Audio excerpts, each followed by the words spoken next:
Welcome to Wildwood Park. I'm Lucas Scholze here with the future Hall of Famer Mike Martin, and we're here for a non-league action between the Denmark Devil Bears and the Sheboygan A's. Denmark comes in second in the Shoreland Baseball League, and they're 6-1, coming off a win against the Ashwaubenon Lookouts 9-0.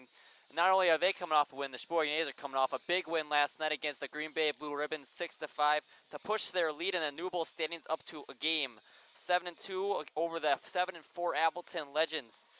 And this Denmark team has played a few teams from the New Bowl. They're 3-1 against those teams, beating Green Bay once and Appleton twice, two of the top three teams in that conference.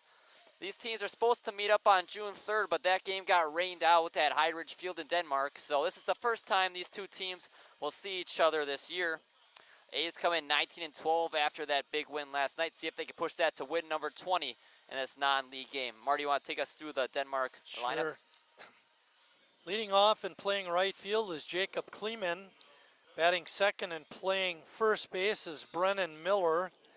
Batting third is the center fielder, Hayden Kunkel. Batting fourth and playing left field is Bryce Urbanik. Batting fifth, a third baseman, Zach Rotruba. Batting sixth, the DH, Isaac Dittmer. Batting seventh, the second baseman, Luke Miller. Eben LaForest is batting eighth and catching. And batting ninth and playing shortstop is Jacob Dittmer. Pitching tonight for the Devil Bears is Lucas Plannert. That one's hit in the air to shallow right field. And the catch is made out there by the right fielder, Jason Sims. And defensively for the A's, it goes Horn in left, and center it's Alex Ames. Jason Sims, as you just saw, made that play out there and right. Around the horn in the infield, it's Wagner, Palmquist, Neese, and Hadley. And then Cal Casper's behind the plate for the starting pitcher, David Vanek, making his first start as a Sheboygan A and his third appearance. He's pitched just 1 1/3 innings, now 2/3. That pitch is fouled off. You know him pretty good. He's a former Lutheran High athlete. Yeah, one of my good friends. Hopefully he makes this start very well. Better do good tonight or you won't be such a good friend. Yeah, I'll lose a lot of trust in him. 0-1 pitch is in there for a strike to the number 2 batter, Brennan Miller. Vanek struggled a lot in that first appearance against Appleton, but really came out stronger and more confident in his most recent appearance. Sometimes it just takes a little practice, a little experience. Get out there on the mound. And that one's down the ground to Hadley, and he'll walk over and step on the bag for out number 2. 2 quick outs for Sheboygan and brings up the 3-0 hitter, Hayden Kunkel. Game time temperature, Lucas, 71 degrees. Little hazy and no wind tonight, surprisingly. No, flag is dead still. Kunkel is hitting .273 so far this year in Shoreland Baseball League play, and he attends St. Cloud University. Here comes our second umpire. Umpires tonight, by the way, are Chris Sisler behind the plate. We saw Chris earlier this year. He was on the bases that night. And joining him a little bit late, John Kohler. I'm sure they had to give John a call, and he thought he'd help out and come to the ballpark. So thanks go out to John. He's not late. The other umpire didn't show up. You ever been in that situation where they didn't find the umpire right away and they had to call you last second? I told that story a couple of games ago where I walked in. But, yeah, it's definitely happened before, sure. I'm sure it's pretty common among umpires, you know, if they know you well. Hopefully it's not too common. Yeah, when they need a guy, I'm saying. Right, yeah. And, hey, the umpires can always use a little more scratch. You know, you get paid pretty good bucks for umpiring these games. Vanek's ready for the 1-1 pitch. Yeah, that one is just outside, 2-1 now. You had mentioned something before the game about Denmark High School was at state. They won state 3 times in a row, 3-peat. And their 8-hitter and 9-hitter Dittmer and LaForest were part of that team. So they're no slouch. No, that one's lined in the left field. That'll get to the wall. And extra bases for Kunkel. He'll be in at second base easily with a stand-up double. First hit of the night and first base runner of the night for Denmark, and they're a team that does not allow many runs defensively, so you don't want to get this team out in front early. They've only given up 11 runs in their 7 league games so far this year. Pretty incredible.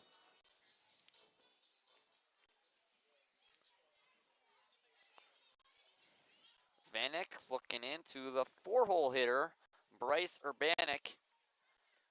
That one's low and in the dirt. On the way to third is Kunkel. The throw in is not in time. And now even more of a threat for Denmark. Runner on third and 2 outs. Urbanek's, we assume some relation, is in the All-Star game tonight along with another one of their players. Brady Urbanek and Jerome Jensen are 2 All-Stars from Denmark. They're not here tonight. Their league, the Shoreland League, plays against the Doric County Baseball League, I believe it is. But those 2 leagues are playing each other, All-Star game tonight. So Denmark missing 2 of their better players. Kind of a win for Sheboygan in that area. Yeah, we'll take it. Pitch is inside there and moves the count to 2-1 now. Urbanek's in left field tonight. Hopefully we'll see him out there in a couple seconds. 2-1 pitch. Swung on and missed. Evens the count up at 2-2. We have to wait until Denmark goes into the field to know who the manager is, because number 27 came to home plate, but when we looked down the roster for his name, we found 2 27s in the lineup. Not only 2 27s, 2 17s. The pitcher boy. is 17 and also Dittmer, the DH. The pitch hit on the ground to third base, and Wagner can't make the pick, and a run's going to score. Tough play for Wagner, even if he gets to that ball, it's been a tough throw over. You calling that a hit? Yeah, I was going to. I think it's a hit. That was a tough play. Denmark, It's all or nothing. Either you short hop it do or or not. die. Yep. Denmark strikes first. Back-to-back hits with 2 outs. Brings up Zach Watruba. Pitch is in there. Watruba, no hits on the year, 0 for 8. But the thing that's funny about him, he goes to St. Norbert's, and he's also listed as a pitcher, infielder and a pitcher. Okay.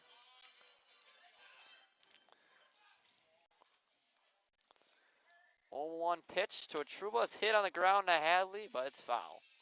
Well, it looked like it was going to be a clean inning. David got the first 2 guys pretty easily, and then all of a sudden, a couple of base hits. Produce a run. Yeah. You know, it's tough. You know, you get those first 2 guys kind of settle in. You think you're settling in, and then the back-to-back hits kind of throws you back off that rhythm. The 0-2 pitch, hit on the ground. The second base, knees can't get to it. It's going to get through for a base hit. 3 hits in a row for Denmark, and they got 2 more men on.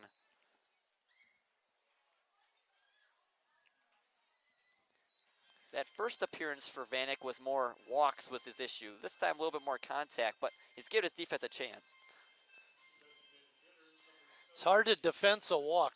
No, that is for sure. The hardest pitch to hardest outcome to defend against. Brings up Isaac Dittmer, one of the 2 Dittmers in this starting lineup for Denmark. Isaac's the DH. That pitch is out inside. Jacob Dittmer, the 9-hole hitter, is at shortstop tonight. Isaac is also one of the 2 17s. Pitch is in there for a strike. It evens the count up at 1-1. Little shout out tonight is a train night at the ballpark.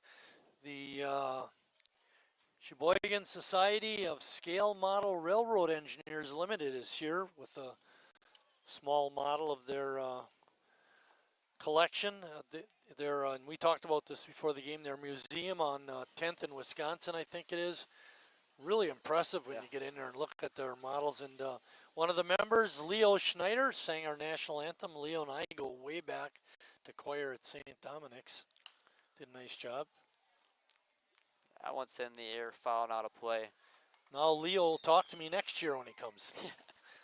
once a year conversation. Oh, I got to mention this one more thing. Oh, go ahead. Leo was telling me 52 years within music departments, singing in the Wow. choirs or That's really, cantering at St. Dominic's. that's really impressive. Yeah, it is. 52 years of anything. 2-2 pitch. That one's high. He runs the count full 3-2.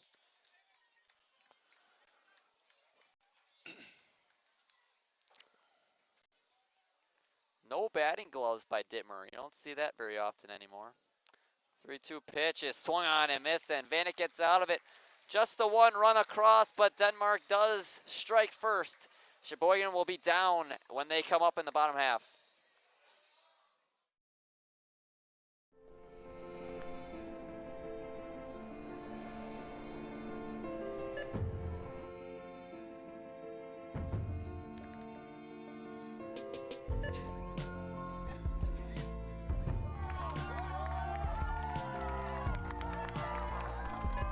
Whenever you shop Meijer, you help support programs like Boys and Girls Clubs and Girls Who Code that show kids they can dream anything and do even more.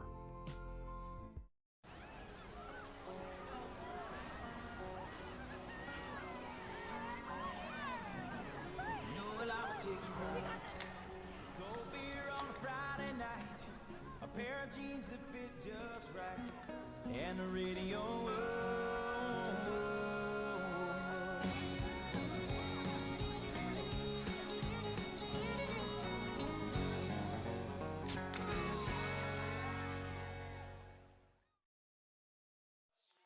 Back and ready for the bottom of the first inning at Wildwood Park. And the starting lineup for the Sheboygan A's starts off with Alex Ames. He's in center field. The 2-hole hitter, Riley Palmquist, is back at shortstop like usual. Hitting third is Braden Horn in left. The cleanup hitter tonight is Connor Lash. He'll be at DH. Jacob Neese is the second baseman, hitting fifth. Hitting sixth, Hudson Wagner at third. John Hadley, the 7-hole hitter, is at first tonight. Cal Casper is the catcher, and he's in eighth. And round out Jason Sims in right. You want to go through the defense for the Devil Bears? I got that. Over at, catching tonight is Evan LaForest. Playing first base is Brennan Miller. Luke Miller is at second. Third baseman is Zach Rotruba. And the shortstop is Jacob Dittmer. Round the outfield, left to right, Bryce Urbanek, Hayden Kunkel, and Jacob Kleeman. Pitching again is Lucas Plannert. Plannert's got a pretty good... 9 innings, no runs allowed. Not even an unearned run. No runs of any sort. And he's got 7 strikeouts to 2 walks, an opponent batting average of 156. He's got pretty good fastball on that first pitch he threw. Pitch is high to Ames, evens it up at 1-1. I think the gentleman that came to the plate, that number 27, is the first baseman, wouldn't you say? That would make sense as Ames hits one deep to right center field, but caught by the center fielder, Kunkel. So the manager tonight for Denmark is Brennan Miller.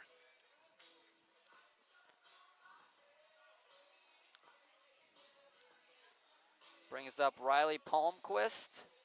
Back at his usual position of shortstop. He's just hitting a little bit higher in the order today. Hitting second as he takes that first pitch high for a ball. Sheboygan retired those first 2 hitters at that top of the first inning. They got 3 hits in a row. That's how Denmark got that 1 run. As Palmquist takes another one outside. Riley doesn't have many RBIs, only 4, but that walk total, 6 RBIs. His walk total is at 4. 3 doubles though. Palmquist takes another one low, and it's 3-0 on him. Just 2 walks in 9 innings for the pitcher, Plannert. And we mentioned earlier, this defense for Denmark has been sensational. Just 11 runs in 7 league games. Now, when they've played the Newble teams, the defense hasn't been as strong. As Palmquist takes another one outside, and he draws the walk. All right, I just saw something I didn't like, Lucas. It was ball 4, right? So what does the umpire do in that case? Stay. Just stand Well, there, right? yeah. I mean, you don't point with your strike arm, Yeah. signaling go down to first. It looks like I'm calling a strike. Oh, looks like he did. Yeah, no, it was a ball. He called a Ball strike. 4, yeah. Oh, he did. He struck him out. Oh, no. I take it all back, Chris. Good As call. Palmquist pops it up to first. It looked like Palmquist is taking off all his gear, and the umpire, even though it was a little controversial, looked like he was pointing towards first base. But apparently he was given the strike call, and Palmquist pops out on the very next pitch for the second out.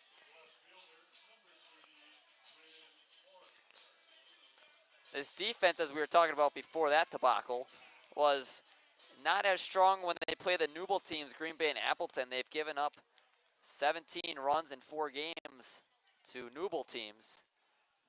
Now again, non-conference games, who's pitching, you don't know that. Right. Leonard seems like a solid arm.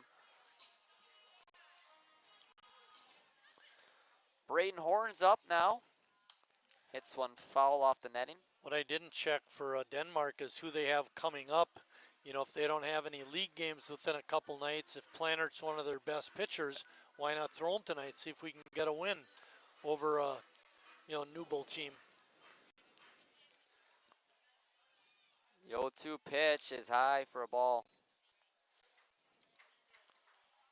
Yeah, a lot of times we see these guys who play Newble teams and they seem to struggle more from non-conference games.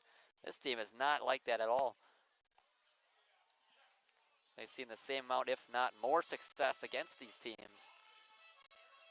And you're talking about, you don't know who they're playing next.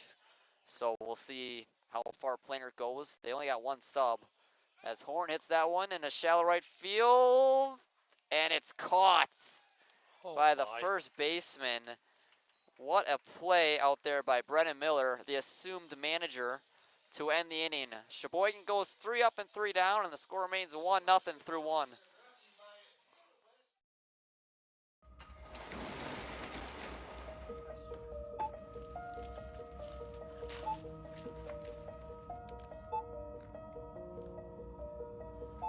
Whenever you shop Meijer, you don't just feed yourself or your family. You help support programs like Simply Give that feed our neighbors in need. Thank you.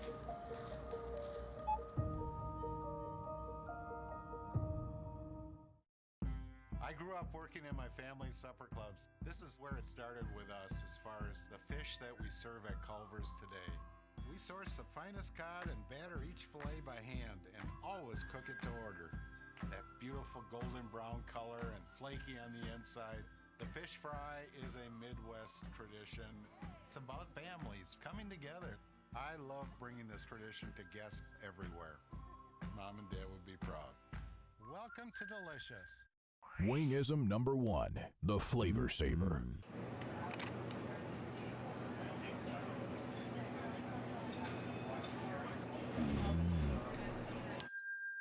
Legend Larry's, the definition of flavor. Wingism number 2, the Joker. Then her dad walked in. Dude, we're done eating. Use a napkin. You serious? Yeah. Are you serious? Yeah, I'm serious. Why so serious? 7, 8, 9. We're back for the top of the second inning. Vanek's out there for his second inning. You'll see the 7, 8, and 9 hitters, which has been the dangerous part of the order for Sheboygan. Miller, LaForest, and Dittmer. Pitches low, 2 Millers and 2 Dittmers on this Denmark starting lineup. Yeah. Family is very involved in baseball in Denmark. Those 2 families, Dittmers and the Millers. 1-0 pitch is swung on and missed by Miller. Team's count up at 1-1. Could be a tough matchup for Luke Miller, being a left-handed batter. Yeah, he's not. Vanek seems to come from the side a little bit. And another thing that doesn't help Miller, he's only got 1 hit on the year, 1 for 7. That one's taken outside. Seemed like Vanek was trying to go out there and get him to chase on that 1-1 pitch.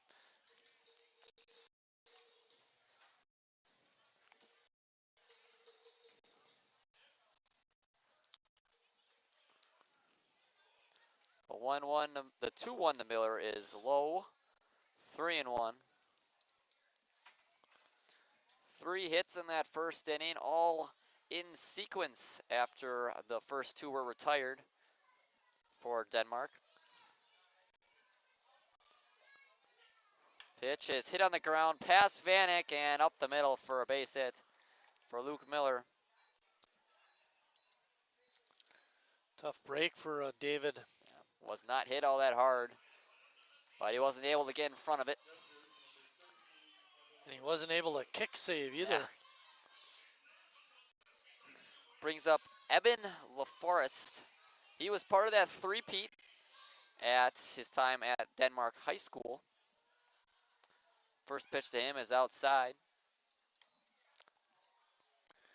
They certainly have their hitting shoes on. 4 hits, and we're not even through 2 innings. Team that scores a lot of runs, even against these higher profile teams. Swung on and missed that time. In those games, they've scored 34 runs in 4 games against Newbold teams so far, make it 35-5. Boeing looking to keep them at 1. Shows bunt, and it's popped in the air, and Vanek's going to catch it for the first out.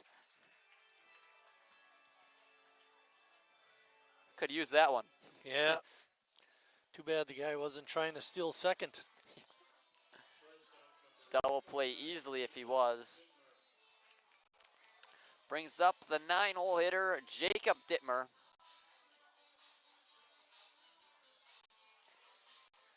Pretty nice crowd tonight. There few people did fill in off to our right, where I normally see the Denmark team fans.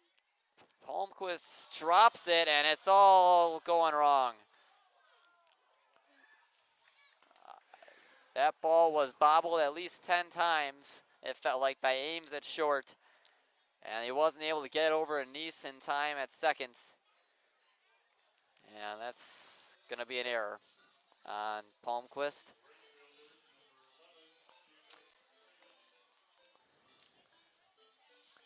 As I was watching that play develop, I saw all the players out there. Nobody was covering second base. And so Jacob got over there to try and take the throw.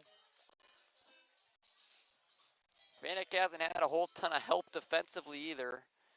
Again, that was a tough play by Wagner in the first inning, but just to get in that rhythm for a relatively new pitcher, sometimes you need your defense to make a couple plays for you. Not saying they haven't. Yeah, that always helps, especially when you're not a strikeout type pitcher. Yep. You need that defense. Back to the top of the order, Jacob Kleeman. That one's hit foul. Kleeman had a sensational year at Marion, hit over 400 and 100+ at-bats.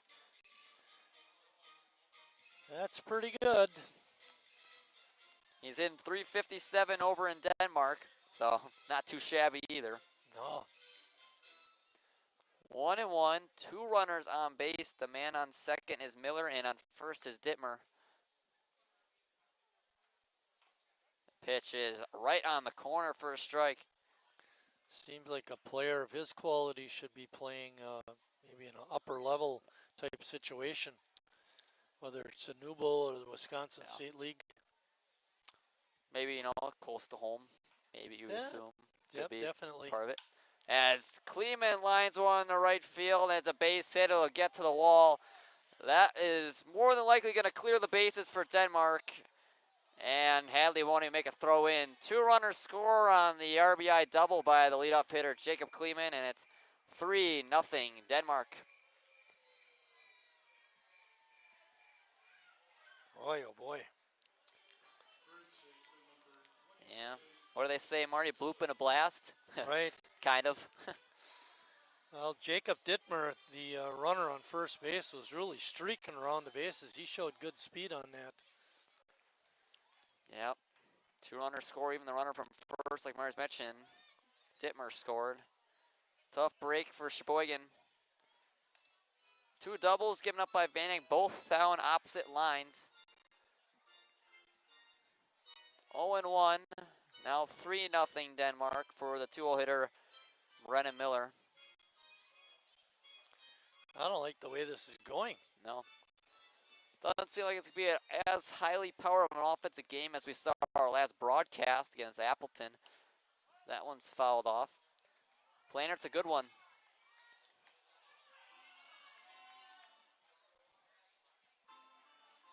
Oh and 2 now to Miller.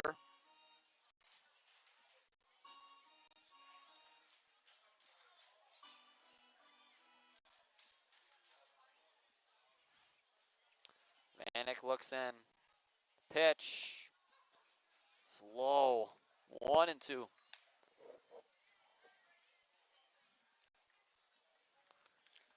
David does have a strikeout. That ended that first inning to Isaac Dittmer. Got him swinging. 1 and 2 is swung on and missed.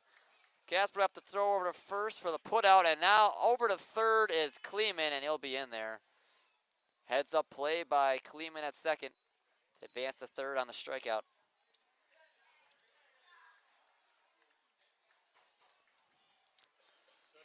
Puts a lot of pressure on the pitcher and the catcher now. They can't let anything get by. Yeah, just similar situation the first inning, that runner on third. 2 outs. That runner scored. Pitch is in there for a strike. Kleeman, the runner on third, has very good bases. Seems like he has good baseball instincts, actually. Especially on that strikeout to even take third. Exactly. Caught Hadley off guard that time. The 0-1 pitch is outside, evens it up at 1-1. Vanek, you never know, especially for a pitcher of his situation. Do you throw that breaking ball, risk that wild pitch? Yeah. How much confidence does he have in his stuff? That one's line just foul. That was almost another double for Denmark. And the second would have been for Kunkel. Kleeman out there doing a little dancing. He could probably get as far off that bag he wants to with the left-hander on the mound. Not a crazy lead, but we know he's got good speed. 1 and 2 pitch is hit to left field. Horn is under it, and he makes the catch for the third out. 2 more for Denmark, and they extend their lead 3-0. Sheboygan's got some coming back to do in the bottom of the second.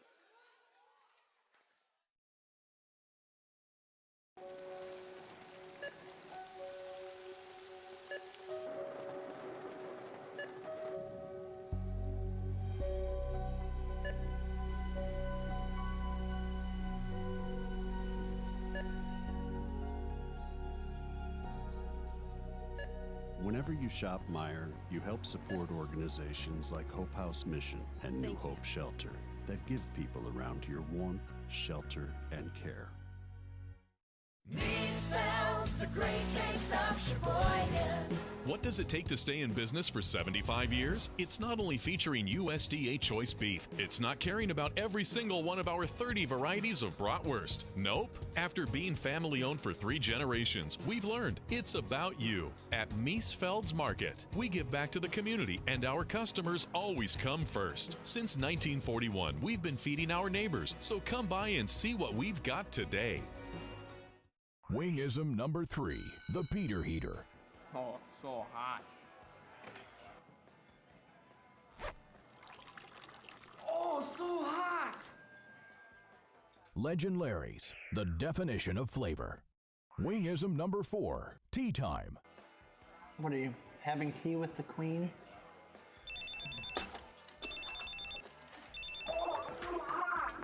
Hello. Nice. Legend Larry's, the definition of flavor. Ready for the bottom of the second inning, and it's 3-0 Denmark. Sheboygan will set up their 4, 5, and 6 hitters, Connor Lash, Jacob Neese, and Hudson Wagner. And Lash had the big night last night, 3 hits and 2 RBIs, including the game-winning hit to push Sheboygan ahead 6-5 in the 11th. Yeah, he got that hit in the 11th inning. And quite a game last night. Went 11 innings, like I said, and Sean Gavin pitched the final 4 innings, shutting out Green Bay. Brad Reinfleisch went the first 7. Yep. Great job by Gavin. Again, saving some arms and going for scoreless innings at that for a relief pitcher. Green Bay's got a good ball club. 2-0 to Lash. That one's line in right center field for a base hit. It'll be cut off by Kleeman in right, and Lash will be on first with a single. You know, sometimes you see it's pretty obvious when the base hit happens and you see the people running base to base. You know, watching the outfield, for instance, Kleeman on that play, you know, that ball's hit to the gap. I thought it was going to get through. He just cut it off and held the hitter to a single. And we were talking about his IQ last inning, and again, showed a really great one that's there. Jacob Neese is the man up now. Still that team leader in walks as he fouls that one off right side and out of play. That's over in the parking lot across the street. Yeah, he got a hold of that one foul. He's up to 20 walks now. Pitch is in there. Good breaking ball by Plannert. Jacob has 2 home runs. 15 RBIs, a pretty good number. He's brought that average up 20 points since the last time we saw him. Hits that one in the air to center, but it'll be caught for the first out.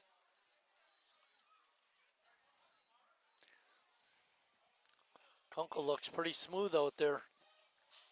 Yeah, he's had 2 hit to him so far, and he hasn't looked panicked at all on either of them. Brings up Hudson Wagner.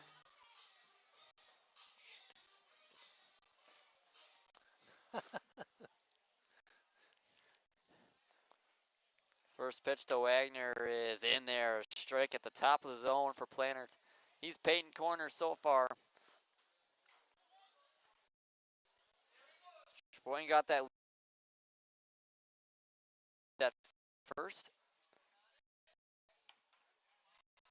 Another one in there for a strike. Well, Plannert really is, he's a strike thrower around the plate. And just the 2 walks like we mentioned, and now 10 innings.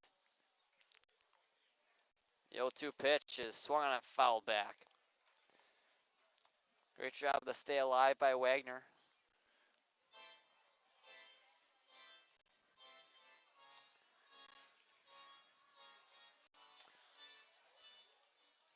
Pitch is fouled back again off the netting. Lash was able to raise that opponent batting average a little bit higher over the 156 mark it was at.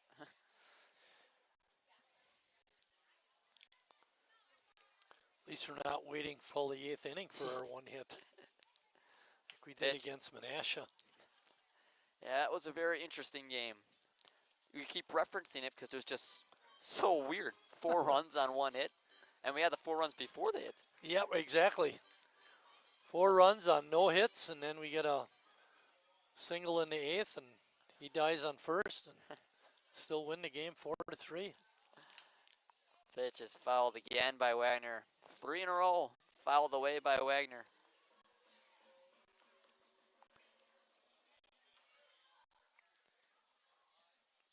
Wagner's at third tonight's game. Pitch high, 1-2. Planner's got a little bit weird stretch. It kind of makes it tough for Lash to get a lead, and again, helping that he's left-handed pitcher.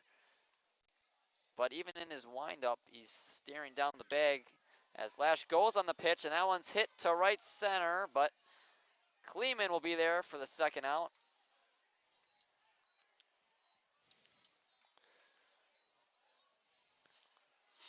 Plannert giving his defense a lot of opportunities. Yeah, 7 strikeouts in 10 2/3 innings. Big in-play guy. Brings up John Hadley.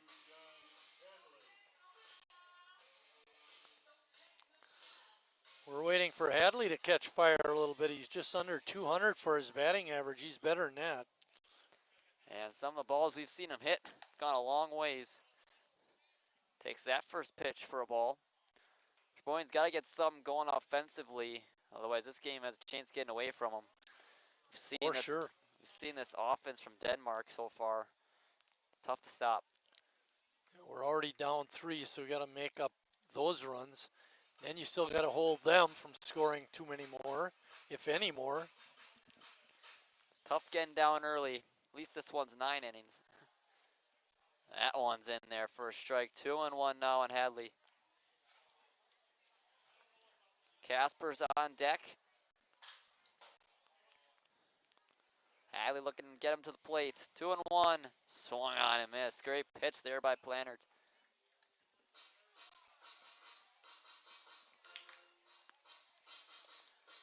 Only one guy on that bench, like we mentioned, for Denmark. See how much Plannert's gotten in him. That pitch is outside. Lash on his way to second. The throw is in time. Got him. Great play by LaForest back there to retire the side. And Sheboygan gets a runner on first via the single, but they go down on the minimum. And it's still 3-0 Denmark, so we head to the third.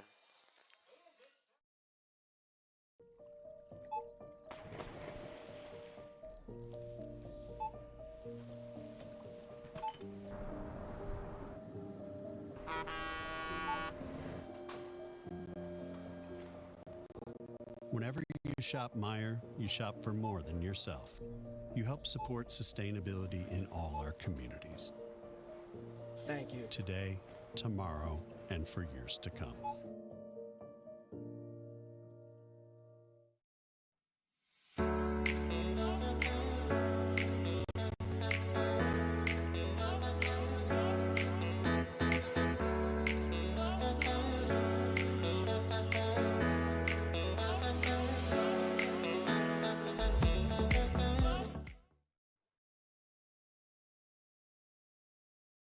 Back for the top of the third, and David Vanek's day is done on the mound after 2 innings. Brings in the new arm for Sheboygan, Casey Stone. Stone hasn't seen a whole ton of action for Sheboygan this year.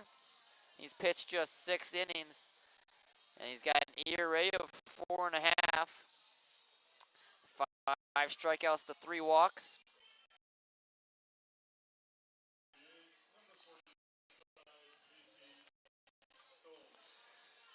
Not a real good outing by David, but one thing we all can take away from his 2 innings is he didn't walk anybody. He's pretty much around the plate. Steps in the right direction, that's for sure. Not a whole, other than the 2 doubles, not a whole ton of hard contact. A couple of soft ones on the infield and that soft single that got through the middle. A little more help from the defense and they would only had 1 run. But we're here where we are, 3-0 in the third. See if Sheboygan's got a comeback in them for the second broadcast in a row. Appleton, remember, got those 3 runs in that first inning. Sheboygan ended up beating them by 9. That's right. In a 7-inning game. Urbanik, the cleanup batter for Denmark, singled his last time up.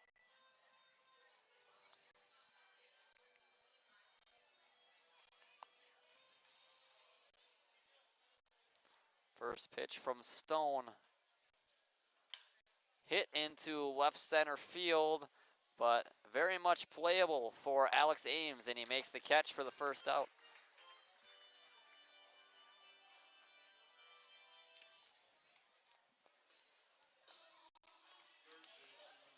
Zach Watruba got his first hit of the year in his first step at. Now he's hitting 111.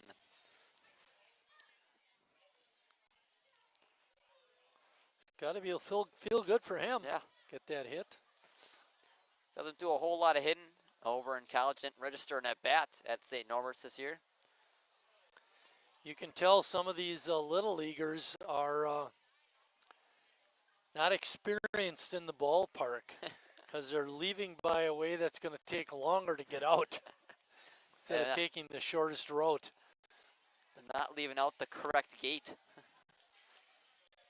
1-1 pitch now to Watruba. Hit on the ground hard into right field for a base hit. Watruba is 2 for 2. Are you sure you looked at the right batter? Over 8. It looks like he should be at the All-Star game. Dittmer is up now, struck out to end that first inning. Vanix, one of his 2 strikeouts. 1 down in the top of the third. Pitch is in there for a strike. 6 hits already for Denmark.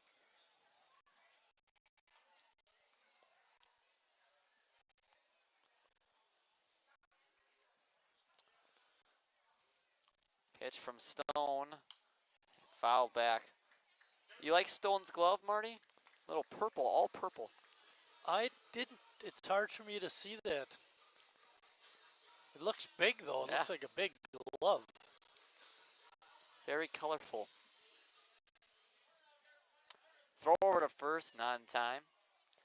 And they're safely with Trouba. I think that the rule states white or gray gloves are not legal. I could see that. I have a full white glove as a pitcher. 0-2 pitch. It's low and in the dirt, 1-2.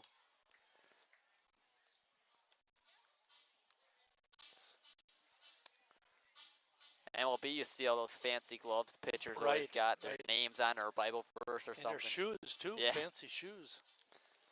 1-2 pitch. Check swing. He went around. Struck him out swinging for the second out. 2 of them now for Dittmer. Brings up Luke Miller, who singled and scored on the Kleeman double in the second inning.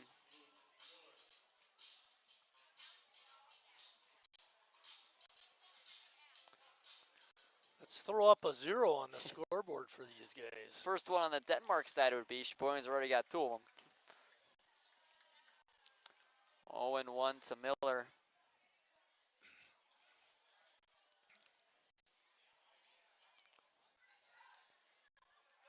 Stone looking in. The pitch is fouled right side. Miller came in hitting 143. The average is up to 250 now after his base hit in the first.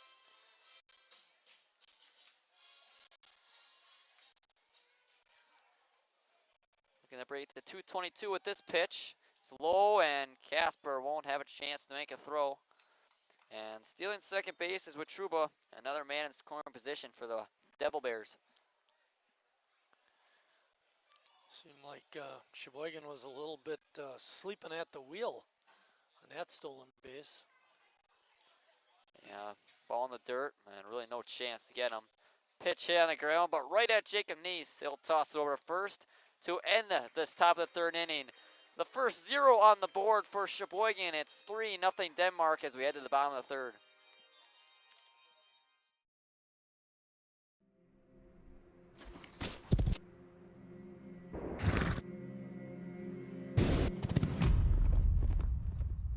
Let me tell you a story about a beer rooted in the heart of America, found in a community where a handshake is a sure contract, brewed for those who found opportunity in challenge and hope in tomorrow, raised by generations willing to sip, share, risk, remember. This is a story bigger than beer. This is the story of the American spirit.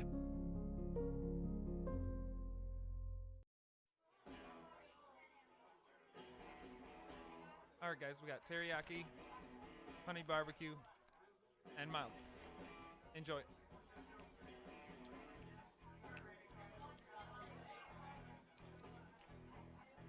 All right, DOA wings, hottest on the menu. You got a problem?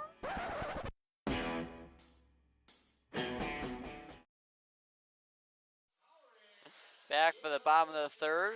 Still 3-0 Devil Bears. The A's will bring up 7, 8, and 9. Hadley, Casper, and Sims. to face Lucas Plannard, who's had a really good start in his first 2 innings. He's been very good.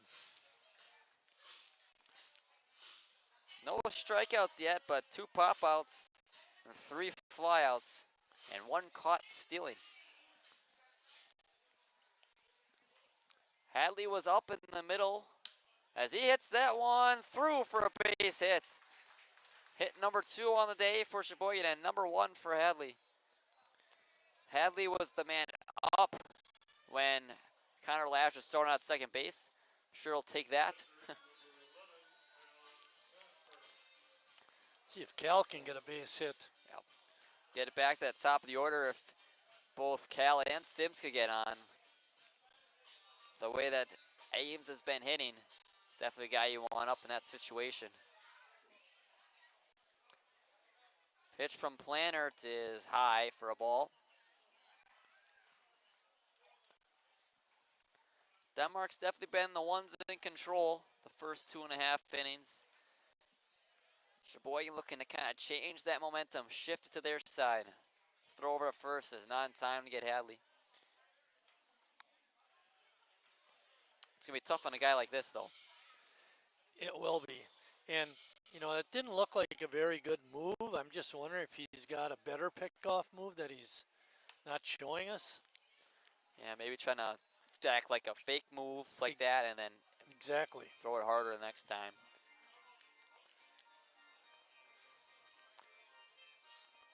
One and one on Cal Casper. Runner on first, it's John Hadley, who just singled a couple pitches ago.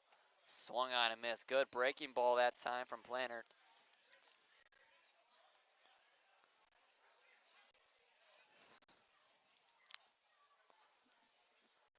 Casper, the Winona State man from Green Bay, Wisconsin. Pitch is high and outside, evens it up at 2-2.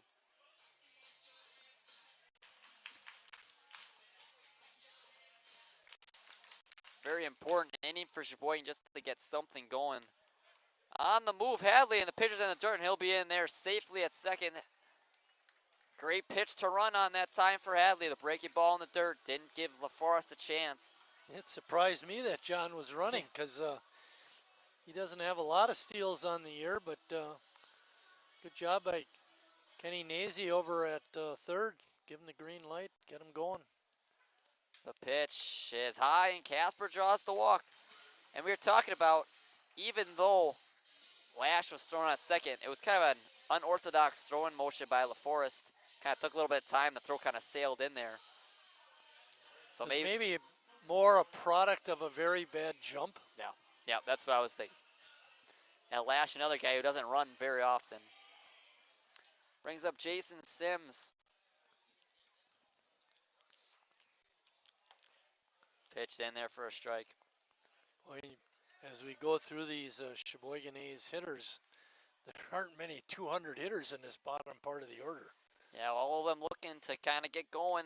Non-conference game, they get their chance. Bring those averages up a little bit. Sims hits one foul left side. Ames make a nice pick on that one. Rotruba, the third baseman on that last pitch, Lucas, was up. He wasn't on the grass, but he was up in front of third base. A 9-hole hitter, not hitting too well. Wouldn't be surprised if it was laid down a bunt. Get 2 runners in scoring position. The 0-2 from Plannert to Sims is popped in the air. Foul territory. LaForest will make the catch. Not the outcome Sheboygan wanted or needed in that situation, as both runners stay put. Maybe bunting wouldn't have been such a bad idea. No. I mean, think of it this way. It's early in the game. You know, get yourself a run or two. Yeah, get those 2 runners in scoring position with just 1 out. You know, when you think about it, you're at the bottom end of the order, you know, to get a big inning. Maybe not the best choice. Just get a run. Yeah, but instead, pop out. 1 out. And the man on second, Hadley, and the runner on first, Cal Casper. Hadley hit a single to lead off the inning, and Casper walked. And now it's Alex Ames, one of Sheboygan's hottest hitters. Flew out to center his first time up. Takes that first pitch for a strike.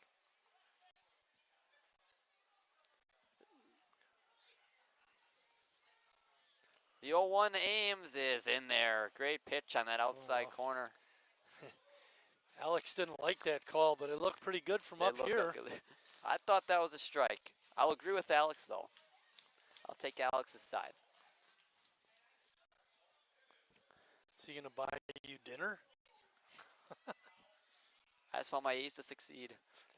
The 0-2 pitch is emergency hack on that outside corner. Alex did not want to be rung out on that similar location. Great job to stay alive. Alex hit the ball hard his first time up. It's just the center fielder, Kunkel, made a nice catch. 0-2 to Ames. Takes it high, 1-2. Sheboygan's first real threat in the inning, first time they've had 2 runners on.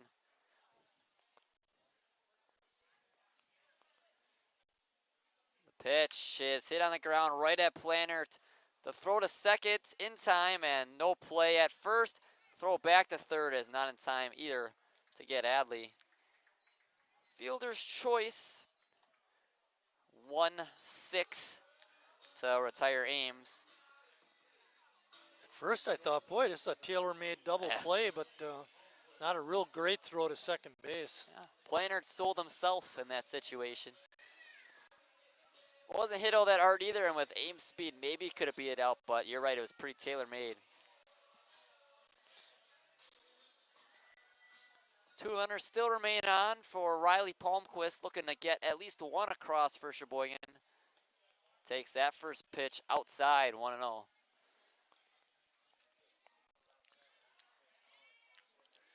Yeah. I don't like it when the umpire sticks his arm out to tell us it's outside with his. That throw is not in time, and Ames steals second and third and second. 2 runners in scoring position for the A's. Palmquist was the one who had that 3-0 count, and then we all thought he walked, but apparently it was a strike call, and he popped out on the very next pitch. We had an umpire several years ago now. I haven't seen him the last 3 or 4 who would do that a lot on an outside pitch to a right-handed batter. He'd signal with his right hand that it was outside. Well, up here it looks like he's calling it a strike. And the same thing is happening with the fans in the stands. Another 3-0 count to Riley Palmquist. See if he can have a better outcome this time around.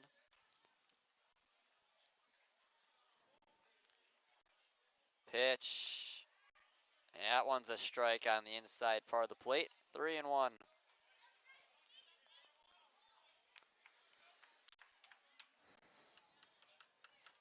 Horn stands on deck. He also popped out to the first baseman. It was a little bit more difficult, uncertain, and difficult for sure. 3-1 to Palmquist. He lines one, and Watruba fields and throws to retire Palmquist and end the inning. A hard hit ball by Palmquist, but Watruba was right there. Still 3-0. Denmark through 3.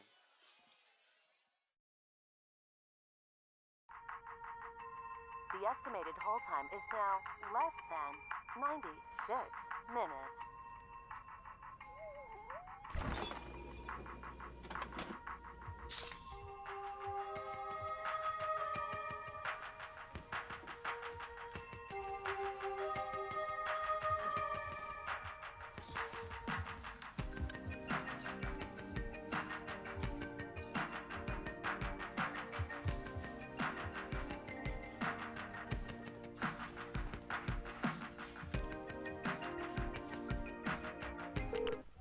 Thank you for your patience.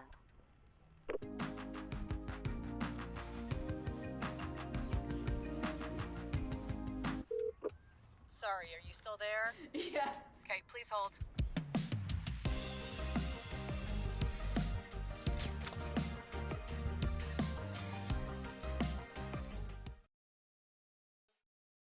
Ready for the top of the 4th. Casey Stoll remains out there for his 2nd inning of action. He set the Denmark Devil Bears down, just allowing the one single to Atrubas last time, looking to do the same, put up another 0 in this 4th inning.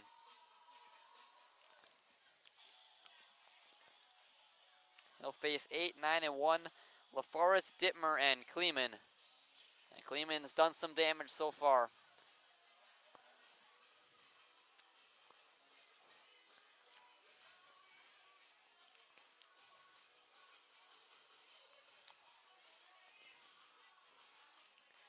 Evan LaForest, he was the one who popped out to Vanek on the bunt, his first time up in the first, or the second. First pitch from Stone, in there for a strike on the outside corner. 6 hits to 2. Denmark out hitting Sheboygan early on. The 0-1 pitch is swung on and missed by LaForest.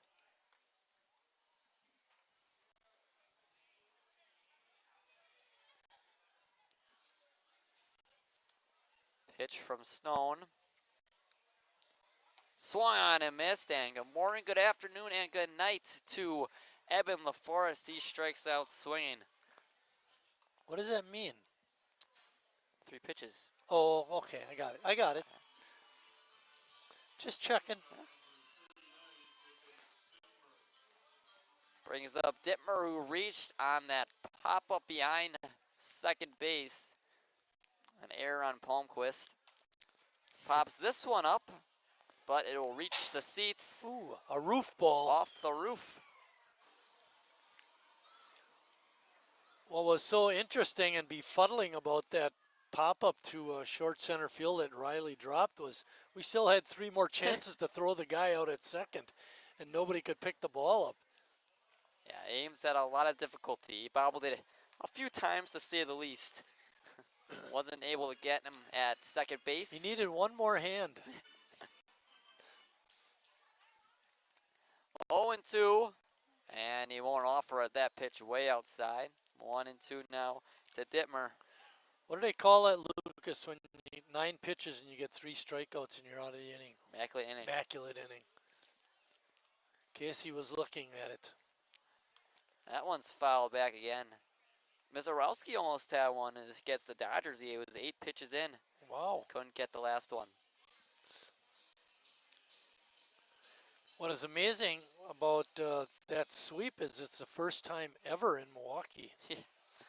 Yeah, they don't beat the Dodgers that convincingly that many times.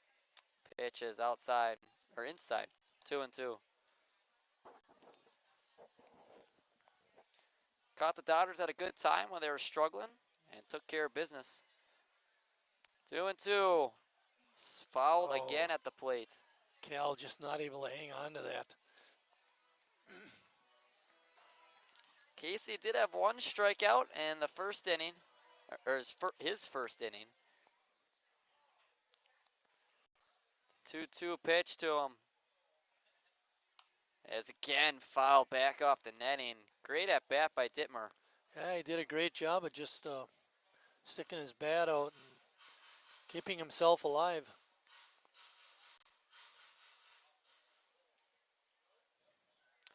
2-2 to Dittmer again. He hits that one on the ground to Palmquist. Throw over to first. In time. What a play by Riley Palmquist. Fired that one over there just in time to retire Dittmer. I mentioned back in the second inning when Jacob Dittmer was on first base and Kleeman hit that double, showed really good speed running from first to home. And he showed it right there, Yeah. you know, hustling down the line. That ball wasn't hit all that softly. It wasn't hit hard, but Dittmer's speed made that play a lot more difficult, like you were saying. Yeah, Riley had to put some mustard on that throw. Yeah. Get it over there. First pitch is taken in there for a strike by Kleeman, and he's the most dangerous man in this order. He had that double down that right field line that brought in 2 runs his last time up. 0-1 outside. We'll be right back here tomorrow night when Green Bay comes to Sheboygan for a 7:30 game. Hopefully the rains will hold off and we can get that game in. 1-1. In there for a strike again. And the rain Friday and Saturday is looking a little bit iffy. We've gotten lucky the past couple of times with rain. Over that Lombard series, we were able to get those games in. Yeah. 1-2 from Stone to Kleeman. That one's up the middle for a base hit. And 2 strikes at Kleeman. Line one back up the middle. Another hit for him. Another kid looks like he should be at the All-Star game tonight. Yeah, he's looked good so far. Well, Denmark has had a hit in every inning. Yeah. Now they're up to 7 total now in this 4th.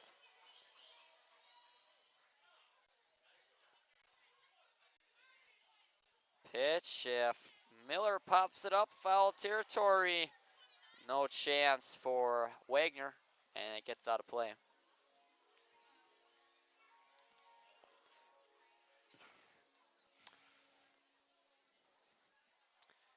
Miller is 0 for 2. He grounded out to Hadley at first and then struck out his last time up. 0-1 is outside.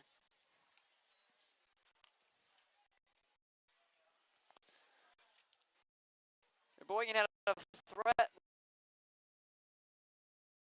2 outs, weren't able to capitalize. I don't think I ever gave David Vanek's line. He went 2 innings, gave up 5 hits, 3 runs. 2 of those were earned. We mentioned the no walks. He had no walks, and he did strike out 2.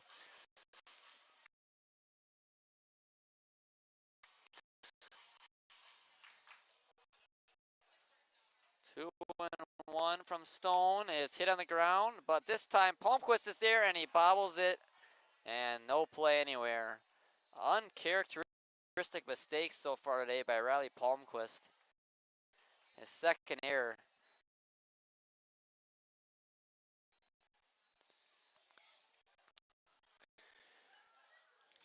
What he needed was one more hop, or that last one to come up for him. It didn't. Stayed down, made it a tough. Yep. Miller reaches. 2 men on again for Denmark.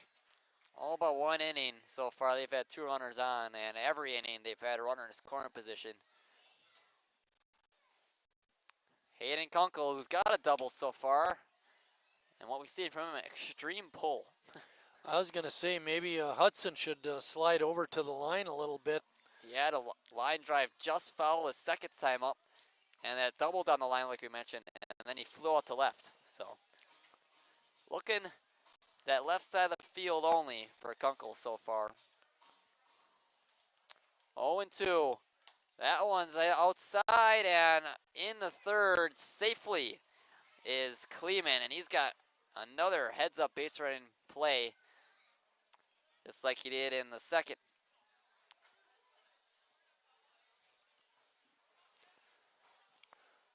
One and 2. Chance to get out of this jam for Casey Stone. It'll be against Hayden Kunkel. 2 men out. Pitch is swung on and missed, and Casey gets the much-needed strikeout to escape the jam. It remains 3-0 Denmark through 3.5.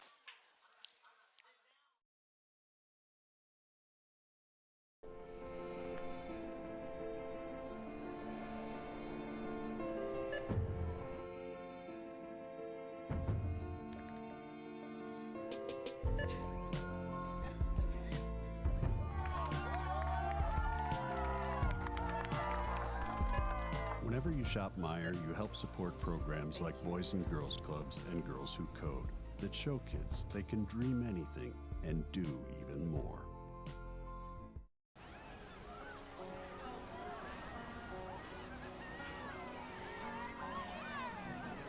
Know I'll take you home. Cold beer on a Friday night. A pair of jeans that fit just right. And the radio.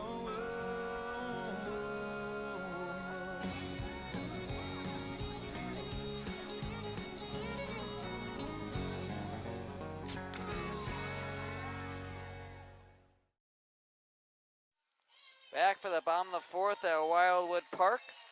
Still 3-0 Denmark. Sheboygan looking to get some runs and more than that, some base runners. They got a little bit of a threat last inning, weren't able to score, but they'll send up the middle of their order, 3, 4, and 5.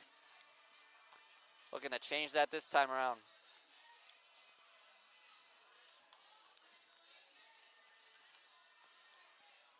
Palmquist hit the ball hard with 2 outs, but too bad it was right at Watruba, the third baseman. Was able to toss over to first to retire him to end that inning. Planner's ERA remains at 0 through 12 innings pitched.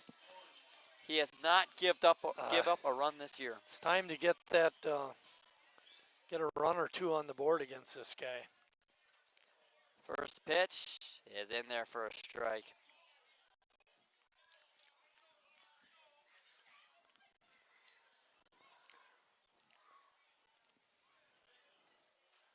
Oh, and 1 is high. We were mentioning Horn. He popped out the first, but it was very difficult play out there for the first baseman. It was in that Bermuda Triangle. An over-the-shoulder catch was made to retire him to end that first inning. You know, when he was running out there, and it looked like he just kind of swung his glove around, you know, winging a prayer, and the prayer was answered. Miller line is one into deep left field. It's down for a base hit. Horn will be in the second base with a double. And Braden Horn leads off the fourth with a loud double.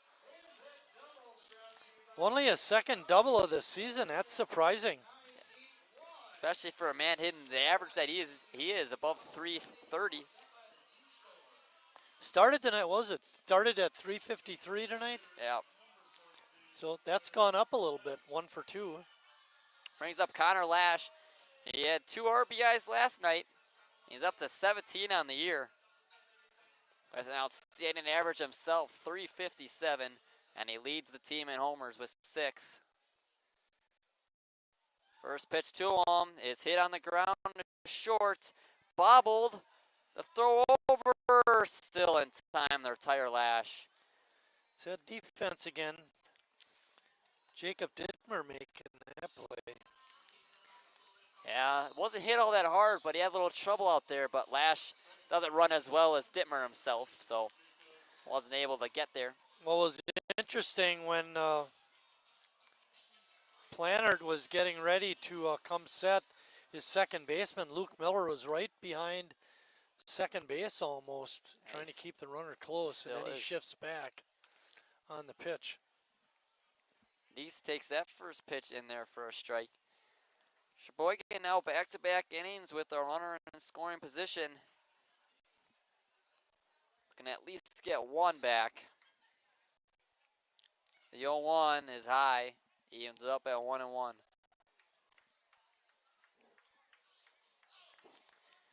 Neese flew out to center field his last time up.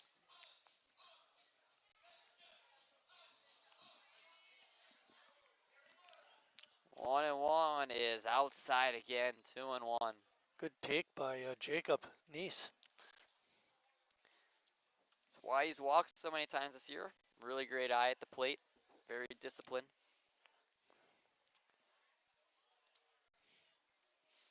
Two and one, fouled back. Evens up at 2-2.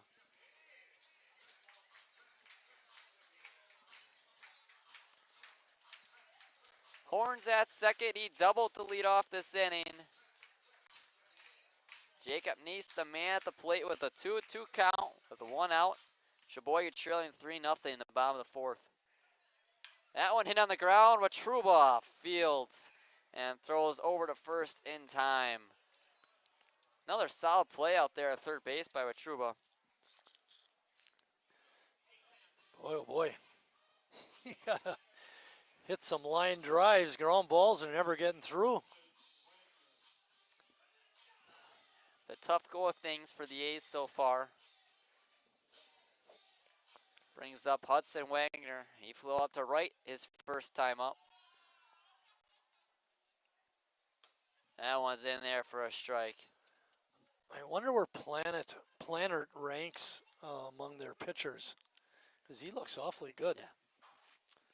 He didn't have a whole lot of innings coming in, but he was been sensational in those 9 innings as Wagner, another one, Retruba. Throw to first is not going to be in time, and that one's in the left field, but Horn won't advance.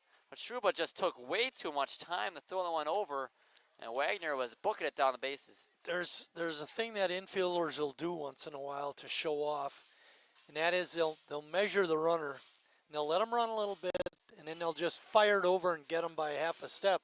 Didn't work that time. I think with Truba, partially what you were saying, but he also thought he had more time with Wagner running. He does not have that kind of arm like a Javi Baez or something. Right. Or Matt Shaw. You know who he is, right? Oh, third Cubs, baseman yeah, for the Cubs. Cubs. Come on, Hadley, get a hit. 1-0 to Hadley. He did have a hit in the first time he was up in the second. 1-0 is in there on that outside corner. 1-1. Big spot for Hadley. Another chance for the A's. 2 runners in scoring position. Bottom of the order needs to deliver. 1-1 to Hadley. Swung on and missed. Good breaking ball by Plannert. Said that a few times tonight. That's why that opponent batting average is just so low. So hard to barrel this guy up. Horn and Lash have been the two that have done it. They both had hard hit balls, but other than that, not a whole lot of hard contact. 1-2 is low. He evens it up at 2-2. For not being much of a strikeout pitcher, Planner can throw the ball pretty hard. He's got a pretty good fastball. He still doesn't have a strikeout to this point. Hadley not looking to be the first one. 2-2. Inside. 3-2. Full count to John Hadley with 2 runners on base in this 4th inning. Big moment to get some momentum back for the A's. Well, extra base on this pitch could score 2 for us. With 2 outs, and the full count, the runners will be on the move. Pitch is just fouled. Check swing. That went up the third base line on the grass. We'll do the full count again.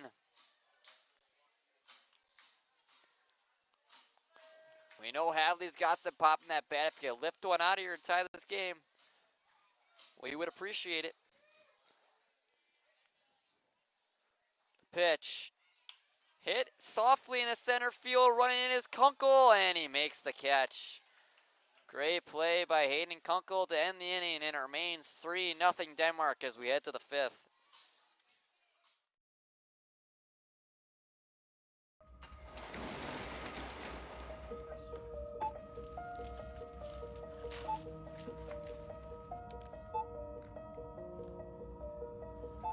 Whenever you shop Meijer, you don't just feed yourself or your family. You help support programs like Simply Give that feed our neighbors in need. Thank you.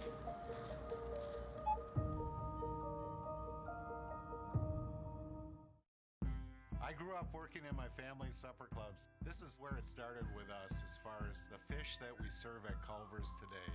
We source the finest cod and batter each fillet by hand and always cook it to order. That beautiful golden brown color and flaky on the inside. The fish fry is a Midwest tradition. It's about families coming together. I love bringing this tradition to guests everywhere. Mom and Dad would be proud. Welcome to Delicious. Wingism number 1, the Flavor Saver.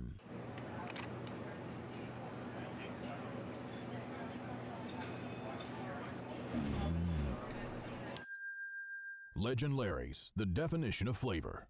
Wingism number 2, the Joker. Then her dad walked in. Dude, we're done eating. Use a napkin. You serious? Yeah. Are you serious? Yeah, I'm serious. Why so serious? Legend Larry's, the definition of flavor.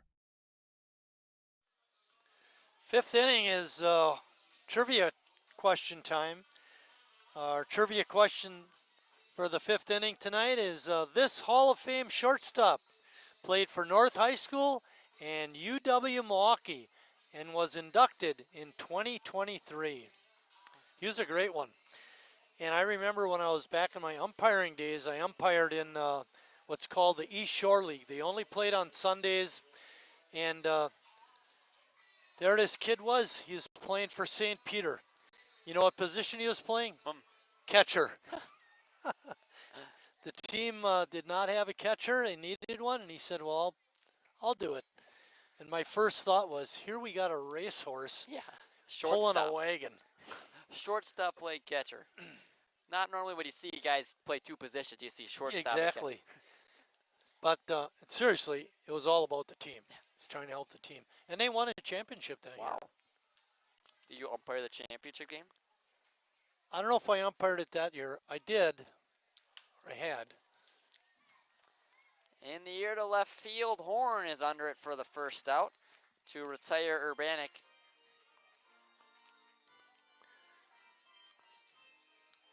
It was the fourth. Was that 1, 2, 3? 4 of the 5 innings we've got the leadoff man out. And yet they've always threatened or scored. And yet 3 of those 4 innings they've had multiple runners on.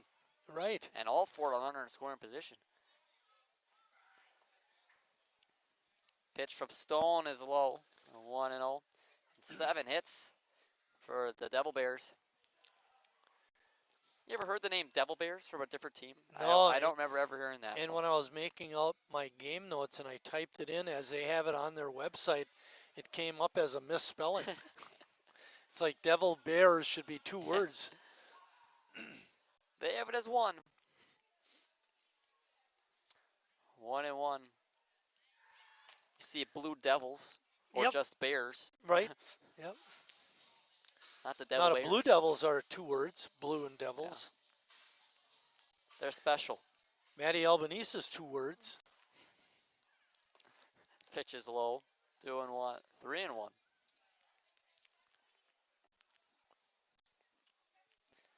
But Trouba, the man at the plate, he's 2 for 2. 2 singles and has 2 hits on the year. Hits that one foul and out of play left side. Now Zach is playing over at third base. He's shown he's got a good arm. I wonder if he's one of their main pitchers. Yeah, makes sense. He was, what we were saying earlier, he's listed as a pitcher at St. Norbert as he draws the walk there. So it wouldn't be surprising if he sees a lot of action on the mound.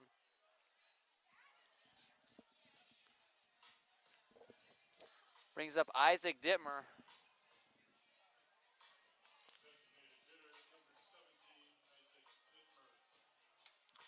Dittmer struck out first 2 times up, both of them swinging, both to different pitchers. Vanek and Stone have struck him out as he lines that one to second. Neese catch it, throw over to first in time, double play.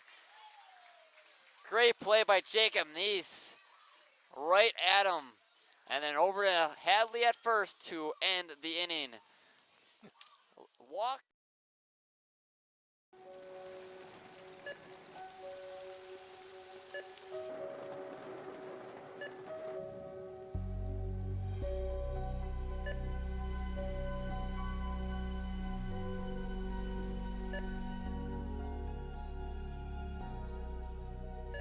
Whenever you shop Meijer, you help support organizations like Hope House Mission and New Hope Shelter that give people around here warmth, shelter, and care. Me spells the great taste of Sheboygan. What does it take to stay in business for 75 years? It's not only featuring USDA choice beef, it's not caring about every single one of our 30 varieties of bratwurst. Nope. After being family owned for 3 generations, we've learned it's about you. At Miesfeld's Market, we give back to the community and our customers always come first. Since 1941, we've been feeding our neighbors, so come by and see what we've got today. Wingism number 3, the Peter Heater. Oh, so hot. Oh, so hot! Legend Larry's, the definition of flavor. Wingism number 4, tea time. What are you, having tea with the queen?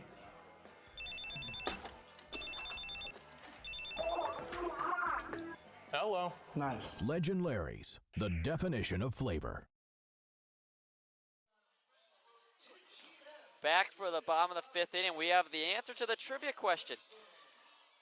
The question was, this Hall of Fame shortstop played for North High School and UW Milwaukee and was inducted in 2023. The answer is Grant Berkowitz.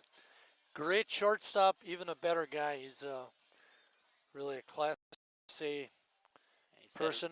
He said a real team guy playing catcher as a shortstop. Yeah, but I got to approach you on something here, Lucas. You know, we were watching between the innings, Hunter down there selling the 50-50, and you made the comment like, yeah, he does it all. And we got Maddie up here. She works with us sometimes. She's down there.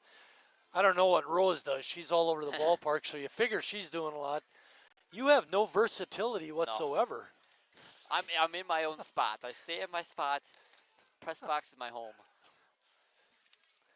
You do a heck of a job. Thank you very much.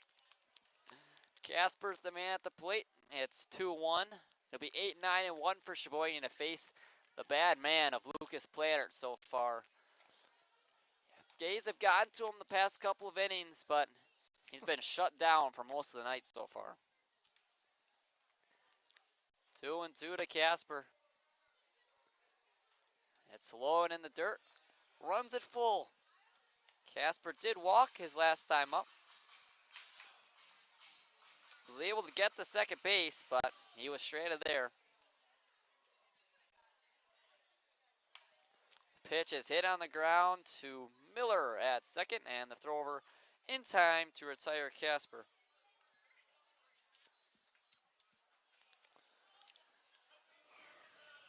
Brings up Jason Sims. And we were talking about how Denmark really hasn't gotten their leadoff runners on that many times. Sheboygan 3 out of the 5 innings now. Leadoff runner's been on base. That pitch is in there for a strike to Sims. It's been the opposites. And yet Denmark's done with the success that Sheboygan's still got a goose egg on the scoreboard. As Sims lines one to right field. Kleeman can't get it. Sims on his way to second. He's rounding seconds on his way to third. The throw in will be nowhere near in time, and Sims has a stand-up triple. Kleeman looked like he was ready to make another amazing play in right, but it was right over his glove, if not hit his glove. As I watched him chase after the ball, it looked like he cut the angle a little bit too close to the infield instead of retreating back to the wall, and I think that's why it got over his head. You can't blame the wind or anything. There is absolutely none. Oh. That is all on Kleeman. Let's get a run. Finally, I can't say they've got a runner to score the past 3 innings now. As that pitch is high, and a runner on third in all of them. That was a real nice hit by Sims. Hit the ball hard. 1-0 to Ames is inside, and now it's got Planner thinking. A's have been threatening. Can they finally break through in this 5th inning? First triple of the year, first extra base hit of the year. Ames on the ground a second. It's going to bring in a run, but it'll be retired at first. But the A's get on the board. 3-1 now, Denmark.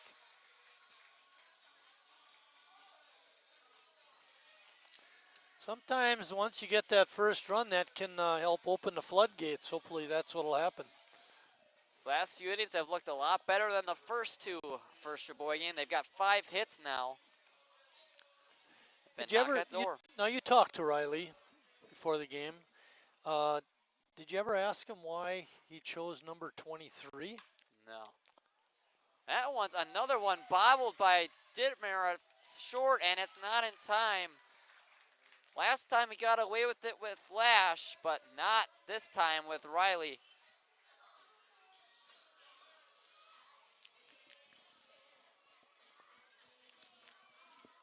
The third E6 between the two teams today. Brings up Braden Horn, a dangerous bat in this dangerous part of the order for Sheboygan. He doubled his last time up. Pitch is outside for a ball.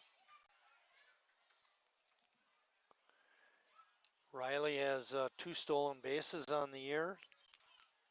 If you're wondering if he's a base stealer. Pitch is low, 2-0. Horn, the left fielder. Tonight's game. 2-0. That one hit to right field, but right in the tracks of Jacob Kleeman. He dropped it! Again, Kleeman dropped it. And it'll be first and third with 2 outs. Wow. How does that happen? I do not know. Back-to-back errors for the Devil Bears, and they're giving this game to Sheboygan. Well, their defense looked so solid through the first 4 and a third innings, and all of a sudden it just inexplicable, because it was really a simple ground ball to short and a simple fly ball to right. Even more the fly ball. I mean, my goodness. And now Connor Lash, one of the top RBIs guys in this lineup and one of their best hitters, will get a chance with 2 runners on. Sheboygan down 2. And also their leading home run hitter. I was going to say a 3-run homer here would give us the lead. Really shift the momentum with one swing of the bat. And we've seen that before with Jimmy Jurgensen, where a team gets an error and all of a sudden Sheboygan gets some of that momentum. Lash takes the first pitch from Plannert. And how do you feel if you're Plannert right now? Thought you got out of this inning twice. Well, you got to forget that and just pitch your own game, throw strikes. 0-1, Lash fouls it off the dugout of Denmark. 0-2. He's played enough baseball with this team to know that the errors that his team has committed behind him tonight is not the normal course. Very good defense for Denmark, especially when it comes to their runs allowed. 0-2 to Connor Lash. 2 men on, third and first. Lash fouls it back. Horns the man at first, and the man at third's Riley Palmquist. Both of them reached on errors. An E6 from Palmquist and an E9 is how Horns on. 0-2 to Connor Lash. Horn on the move. Lash lines it down the left field line. It's fair ball. Palmquist is in. Horns rounding third. He'll score easily. And Connor Lash has tied this game up with an RBI double. How the momentum has shifted. 3-3. Back-to-back errors give Sheboygan life. What's that Beatles song? With a little help from my friends. And then some. A 3-spot for Sheboygan.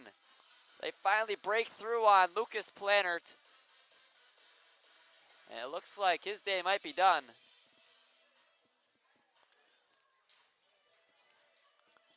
And it is. Boy, tough way to go out. He should have been out of that. Should have been out of the inning twice. Only the 1 earned run. And that's all it's going to stay because of the 2 errors. Close the book on him. Even with Lash at second base.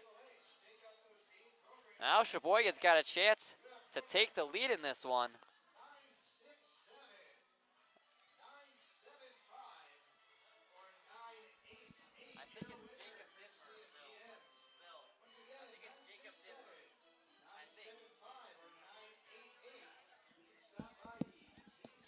The new pitcher for Denmark, Jacob Dittmer, the shortstop, looking to right his own mistakes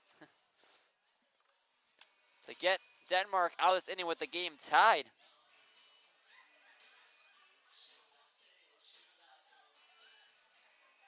Yeah, Plannert deserved better.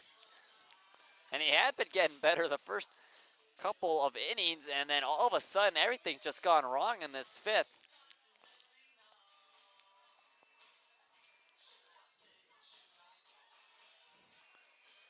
Dittmer had that first error that allowed Palmquist to reach. Then the inexplicable error by Kleeman and Wright. Looked like one of the most routine plays you'll ever get. Just dropped it.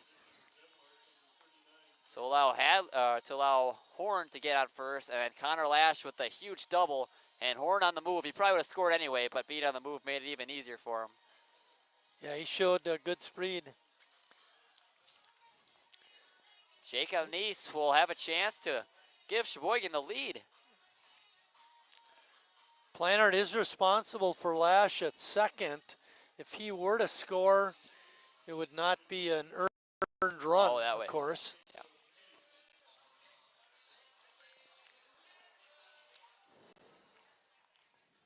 See if Jacob can get his teammate in. Dittmer's first pitch is low to Neese.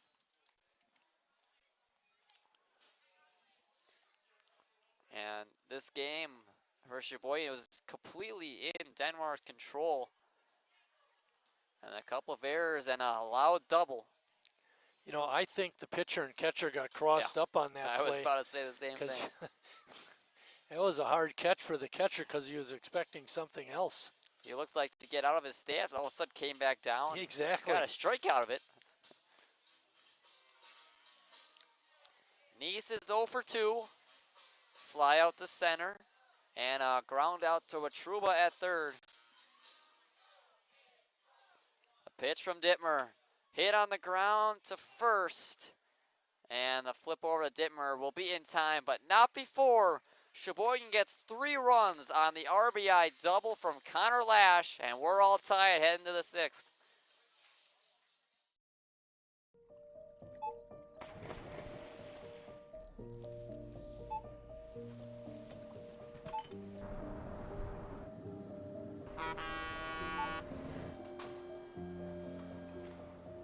Whenever you shop Meijer, you shop for more than yourself. You help support sustainability in all our communities. Thank you. Today, tomorrow, and for years to come.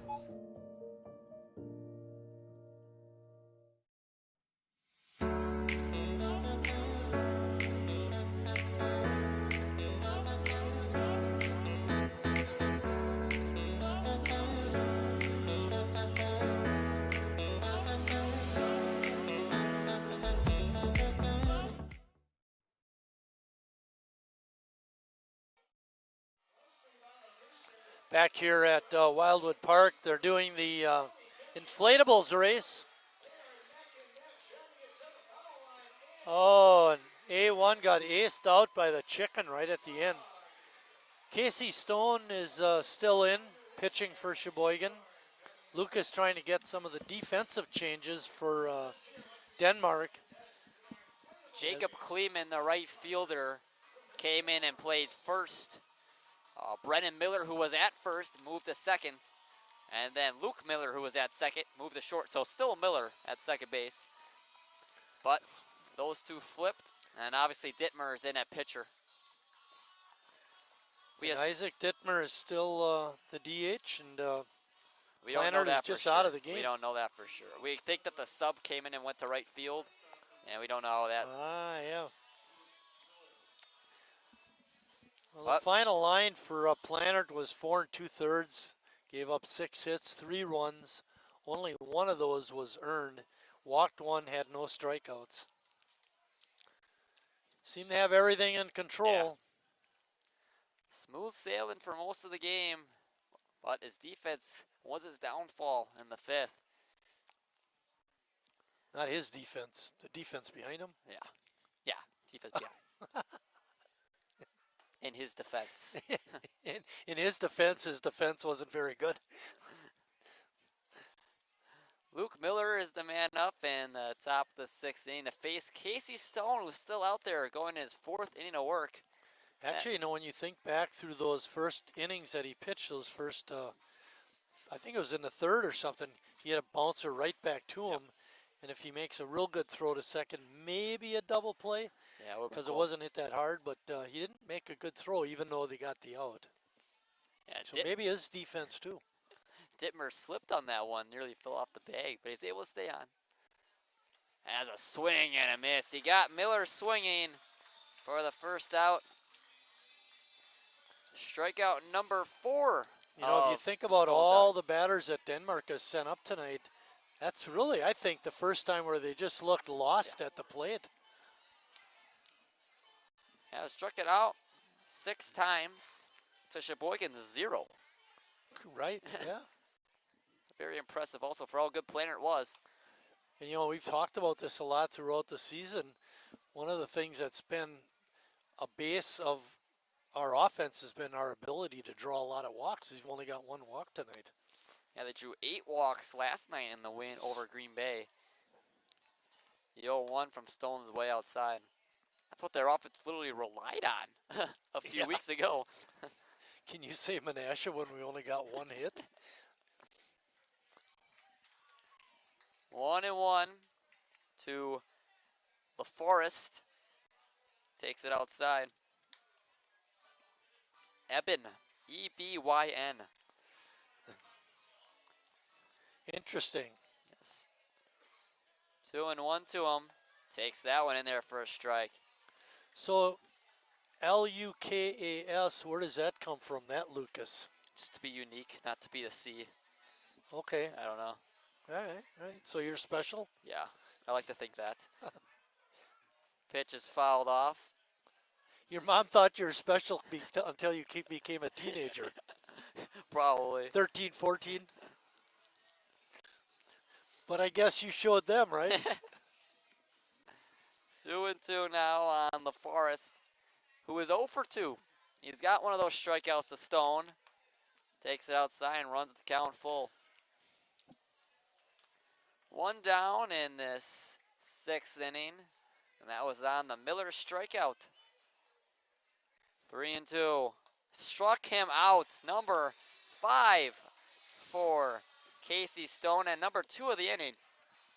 He got LaForest. Jacob Dittmer, the game's new pitcher, will be the one in to hit. He's committed an error at shortstop that was costly in the last half inning. He's reached on an error by the shortstop, and he's grounded out to the shortstop. Yeah, you see that? Dittmer reached on an error to the shortstop, and Palmquist reached on an error from Dittmer. All right, there Do you each other go. a favor. They must know each other. And 3 out of the 4 errors are from shortstops. 0-2 on Dittmer. You mentioned he's hit the ball to short both times. 1 successful, 1 not. And that one bounced in there. Casey, look at a strikeout the side. Got 2 strikes on Dittmer. And he struck out the first 2 batters swinging. He's been solid through 3 2/3. He's got to set the ship. That one's hit on the ground to guess where, but coming in front's Wagner, and he makes a throw over to first to retire Dittmer. Denmark gets nothing, and Sheboygan's got a chance to take the lead in the bottom of the 6th.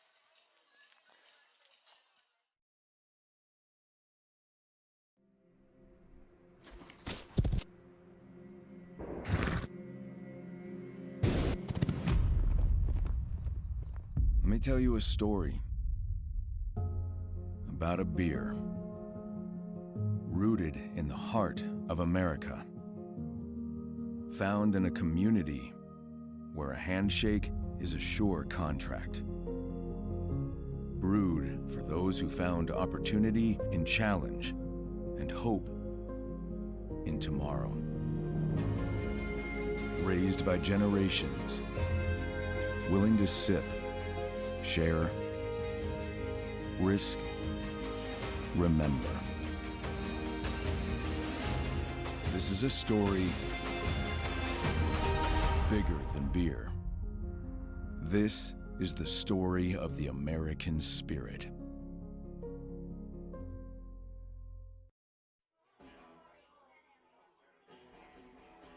All right, guys, we got teriyaki, honey barbecue, and mild.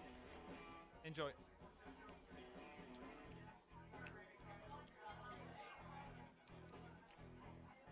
All right, DOA wings, hottest on the menu.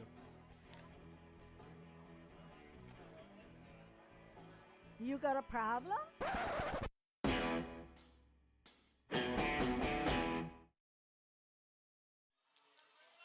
We're back for the bottom of the sixth, and Kleeman actually is staying in right field, and the designated hitter, Isaac Dittmer, will be the one over at first base.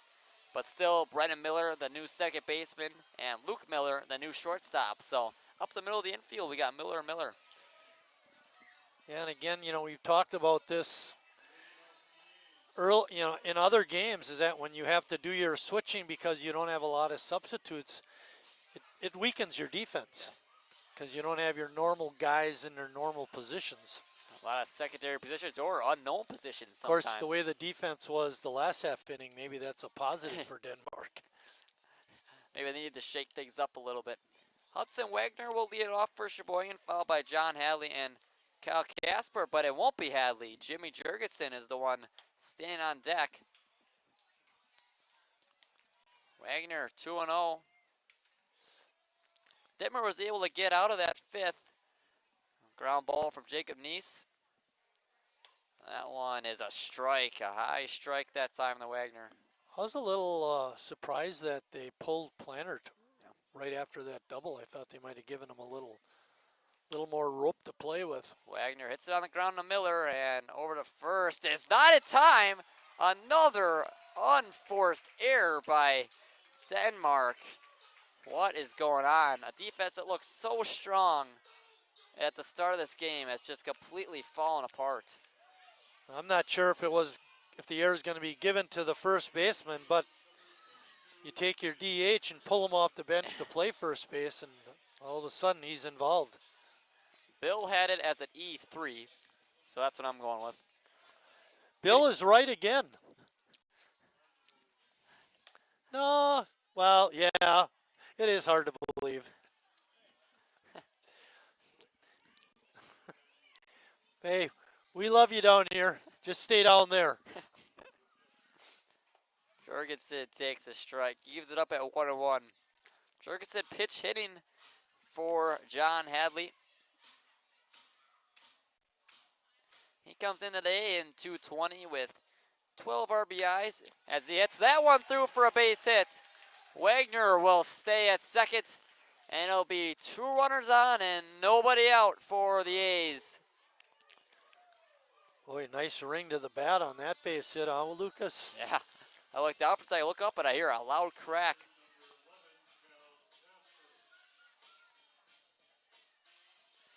Brings up Cal Casper, who's been on with the walk so far, and then he grounded out the second. Yeah, we got this situation again, lower part of the order. Do you bunt with your number 8 hitter? Yeah, we talked about it when Sims was up before. As Casper does not bunt, hits one deep to left field, going back on it, but will drop it again. Another unforced mistake. Wagner's around third. Miller won't have a throw. And Sheboygan takes the lead on another disastrous outcome for Denmark. And this defense is letting them down severely.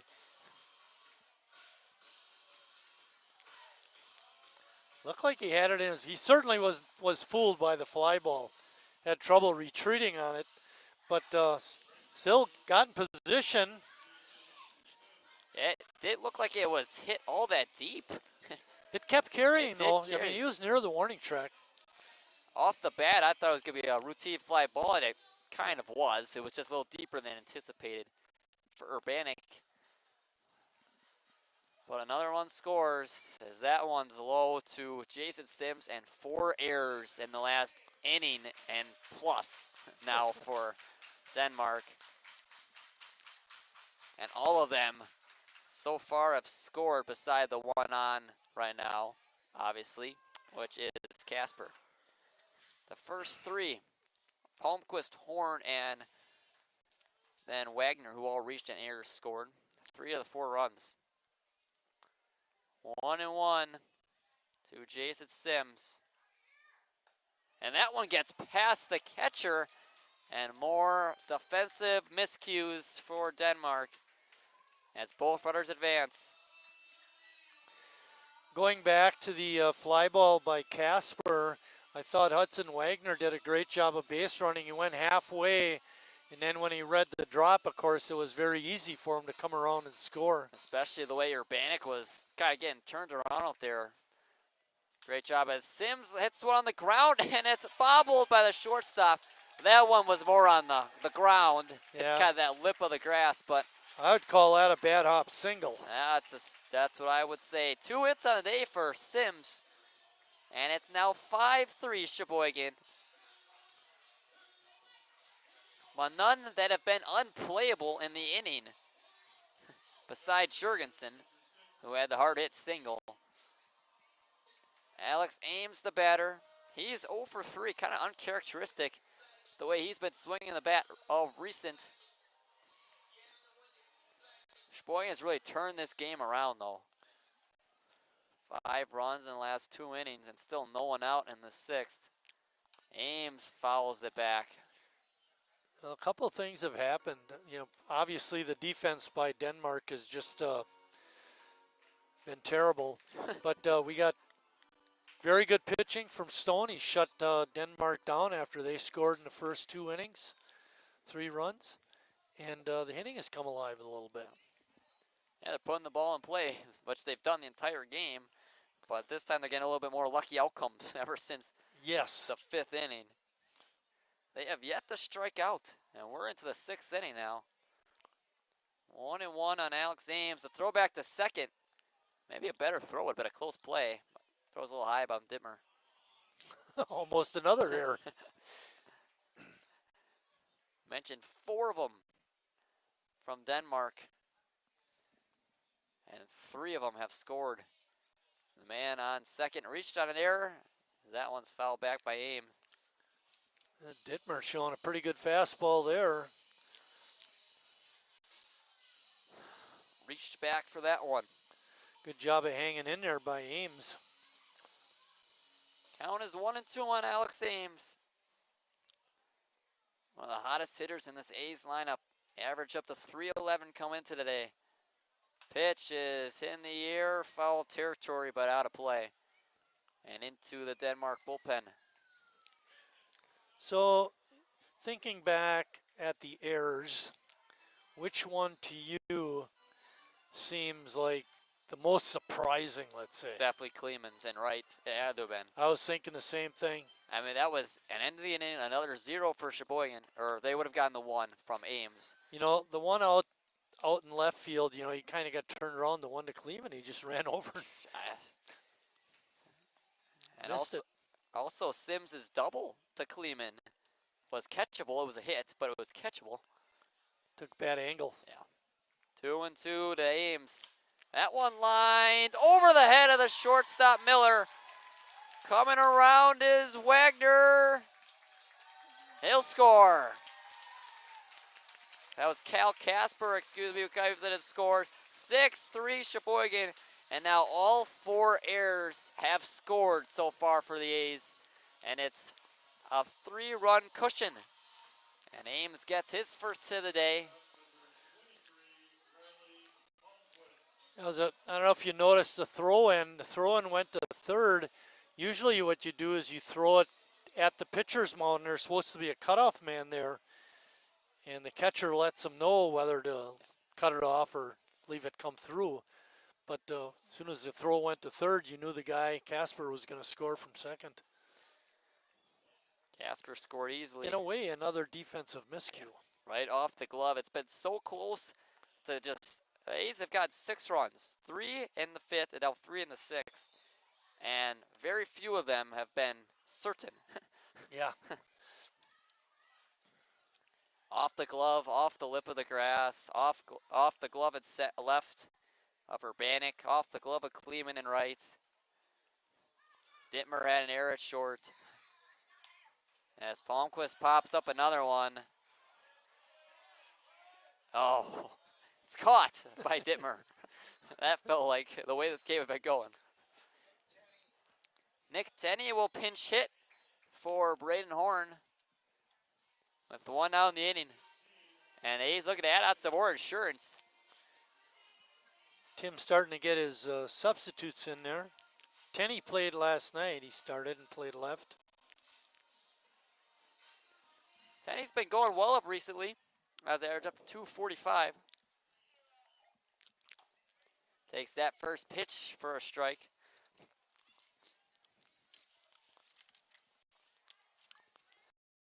One down, runners on first and second base. Ames, the runner at first, and the man on second, Jason Sims. Both reached on singles, not errors.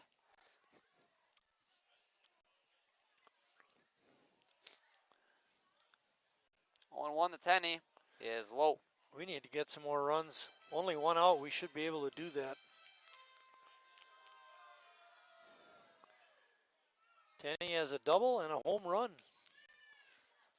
The home run came against Greenville, and the second game of that doubleheader. That one's bounced to the dirt. Nice scoop by LaForest. 2-1 for Nick Tenney, and a chance to do more damage against Denmark, who have really beaten themselves these past couple of innings. Tenney pops one behind second base, but it'll be caught by Miller for the second out. It's pretty easy when there's two Millers on the infield, so which Miller was that? That one was Brennan Miller. Luke Miller was at second base, but moved over to short. Brings up Connor Lash, who had the big double to tie this game up. And he's got a chance to give Sheboygan a little bit more cushion in the sixth.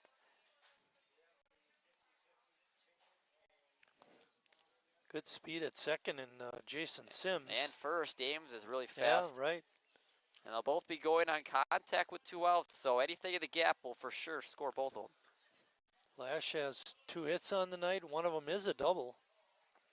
Brought home 2 runs, and he had 2 RBIs last night and 3 hits, and including the game-winning hit in the 11th. Not a walk-off, but the go-ahead run to give the Sheboygan a much-needed win over Green Bay to extend their lead in the Newble. 1-0 on Connor Lash. Takes it low again, 2-0. Good hitter's pitch coming up, 2-0. Don't be taken. See if he has the green light. Swings and fouls it to or hits it to a Truba, and he'll step on third to end the inning. But Sheboygan gets 3 more and brings the lead to 6-3 now as we head to the top of the 7th.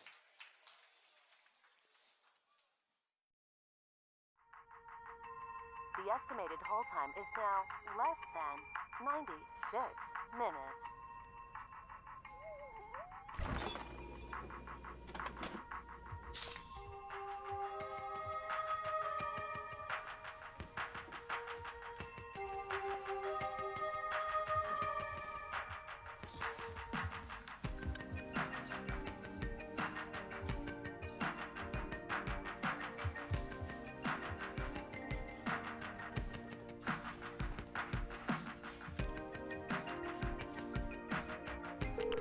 We thank you for your patience.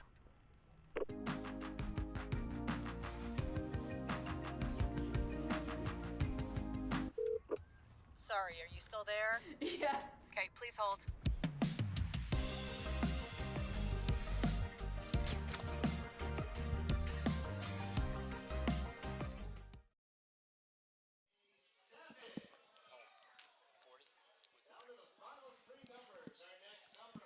Dylan Davis is in pitching for Sheboygan, taking over for Casey Stone. It's Dylan Davis.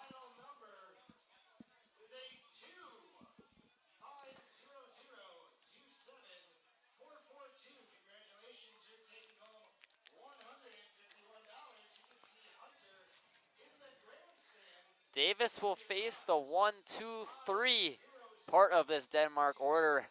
Part that's done a lot of damage. Kleeman especially has got 2 hits, one an RBI double that gave Denmark 2 of their 3 runs. And then Hayden Kunkel, who scored in the first inning on his double. Davis making his 4th appearance of the year. He's only pitched 4 innings, given up 3 hits, couple of walks, no strikeouts. ERA is 4.50. Good chance for Dylan to show Tim Moyer what he can do. Stone came in with a 4.5 ERA, but he brought that down with 4 scoreless innings. Davis looking to close this one out. In the top of the 7th inning we are. You'd assume that he would be probably one of the last guys Moyer would go to if he pitches successfully. Lavisa is warming up in the bullpen, so maybe Davis leaches it as long as Stone's. Count is 2-1 on Jacob Kleeman. And he's been part of the problem why this lead has vanished for Denmark in right field. Swing and a miss, 2-2. Casey Stone's line was 4 innings pitched, 2 hits, no runs, 1 walk, 5 Ks. Good outing for Casey. Yeah, he was special today. 2-2 to Kleeman is hit foul. He's in line to be the winner too. He deserves it. Kleeman had 2 strikes his last time up, but he hit one right up the middle off of Casey Stone. One of his 2 hits. 2-2 to him. Hits another one foul. He's a great contact guy. We mentioned goes to Marion University and hit over 400. And he didn't have like 5 at bats. He had over 100. That's pretty impressive. 2-2 now to him. That one's hit in the air to center field. Ames going back on it, and he'll make the catch for the first out.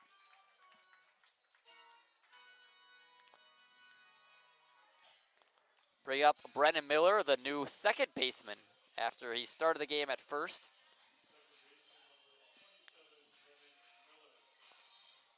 Miller is 0 for 3, but he reached on an error. Feels like that's been a story. I was going to say Sheboygan has 2 errors tonight, both of them on Riley. Yeah. Very unusual. He's normally a brick wall at short. Yes. 0-1, the Miller is fouled off. And then we were praising Denmark's defense early on in this game for how then they were very good. They were very good. They picked up every ground ball and made every catch, and all of a sudden it all went away. Next pitch is outside. Went away is an understatement, really. Plannert was effective till the defense let him down. He didn't have any strikeouts, but he was good. Liner right to Palmquist. That was a nice play. Throws over to first in time. Jurgensen was able to make that catch for the second out. Throws a little bit high, but not too tall. I wish we'd have a replay so I could see Riley's eyes to see if he saw that one go in his glove. Maybe he thought he sailed it on him a little bit, but Jurgensen, a very tall man out there at first base, made it look a lot easier than it would for anyone else. Kunkel is the man up now. He has a double. Scored on that double in the first. And he's been a strong pull hitter. Every ball he's hit so far has gone on the left side of the field. 0-1 to him. Takes inside for a ball. Beautiful night for a ball game. We've got all the windows out. Another one to left field, but Tenney will be there to make the catch and end the inning. Sheboygan shuts down Denmark and puts up their 5th 0 in a row as they head to the bottom of the 7th with a 3-run lead.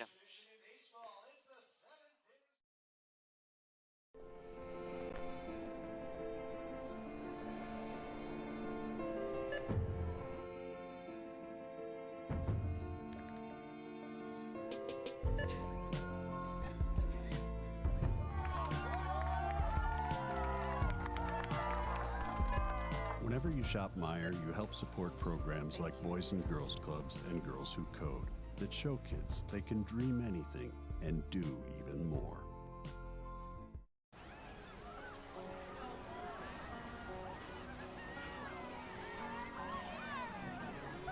Well, I'll take you home. Cold beer on a Friday night, a pair of jeans that fit just right, and the radio.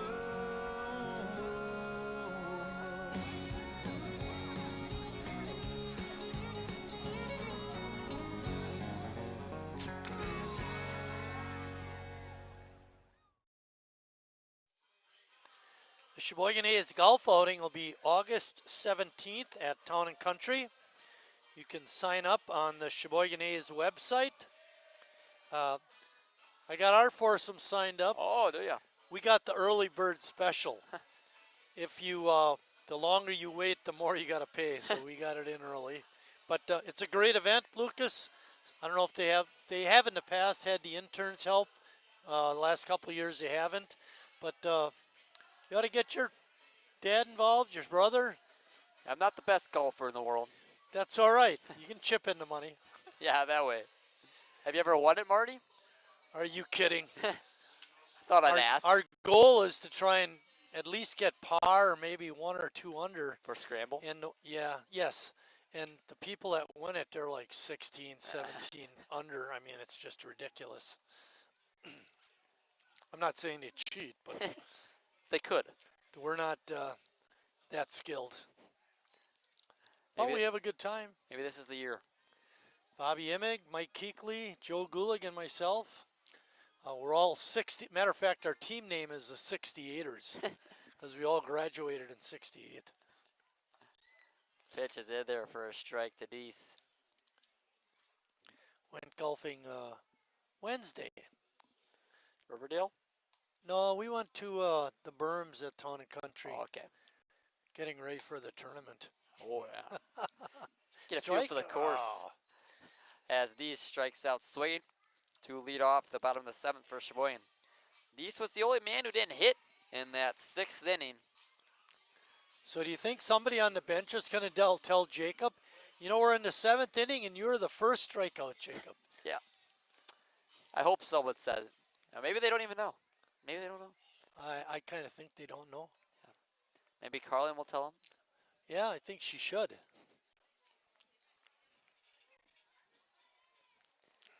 Wagner, the man up, takes a strike. Wagner was part of the error parade in the 6th on the low throw to first that could not be scooped by Dittmer. That one goes past LaForest, 1 and 2. Carlin's been a big help to you and Maddie because you guys have not had to run down and find out who the umpires are. We call Carl and she lets us know, which is very nice. We appreciate that. And make it 2 in a row for Dittmer as he strikes out Wagner swinging. You had mentioned the last game we did how it really sounds cool when the catcher catches it just right and it's get that pop in the mitt. You know, it was a pretty good fastball, no doubt about it, but the pop was what made it. You can tell when a guy's throwing hard when they get that pop in the mitt like that. Especially with the windows out, we get a lot more. Yeah, we can hear it. Brings up Jurgensen, who had a hit in the last inning. Came around and scored. We talked about the feel when the windows are out, how the game, we're all part of the game now instead of being apart when the windows are in. And it's the same for our fans sitting at home watching. You know, get here at the park. I mean, it's really great, especially on a night like this. And the food is awesome. That was absolutely beautiful tonight. Very little wind. Very comfortable even now at 9:30. As Jurgensen swings and misses, and the A's are in danger of side striking out on them. After not striking out the first 6 innings, they've got 2 in the 7th. And Dittmer looking to strike out the side. That one's low. Eagles count up at 2-2.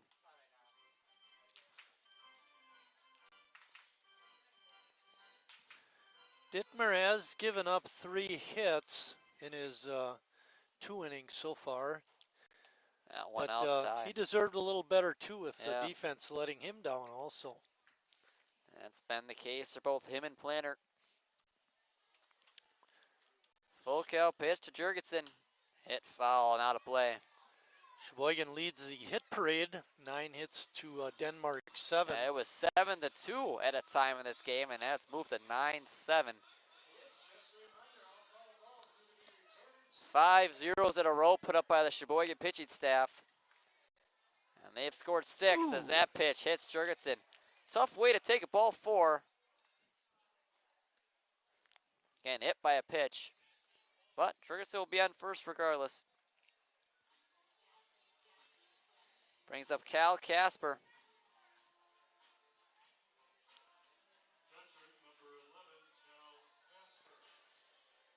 Casper reached on that deep fly ball to left field that gave Urbanik a lot of trouble.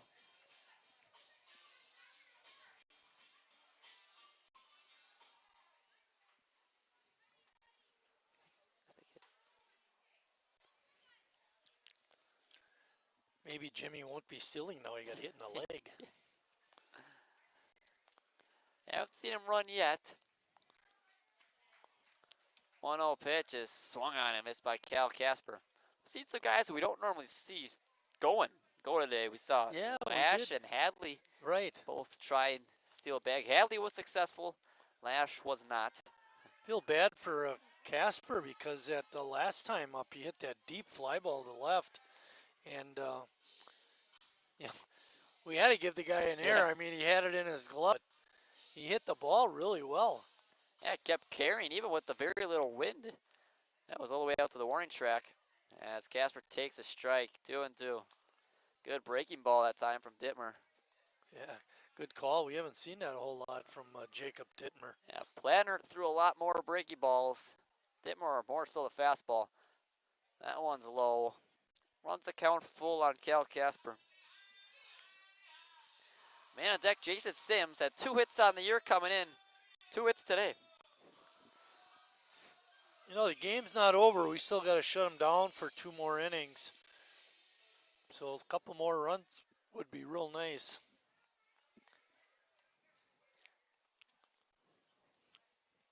Couple big hits for the A's.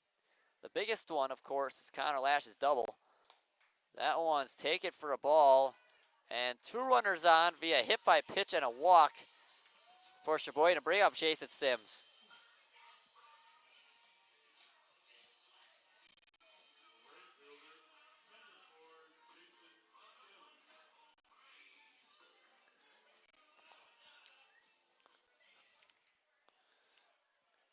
Sims has got hits his last 2 times up. Yeah.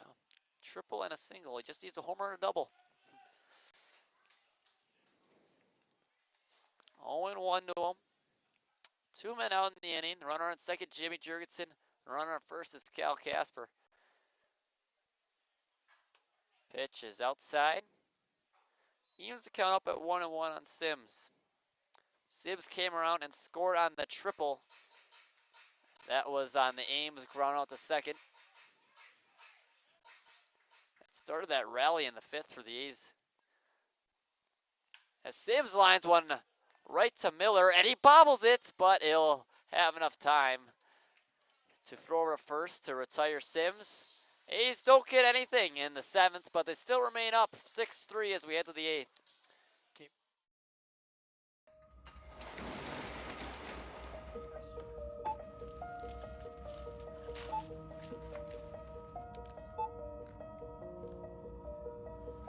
Whenever you shop Meijer, you don't just feed yourself or your family. You help support programs like Simply Give that feed our neighbors in need. Thank you.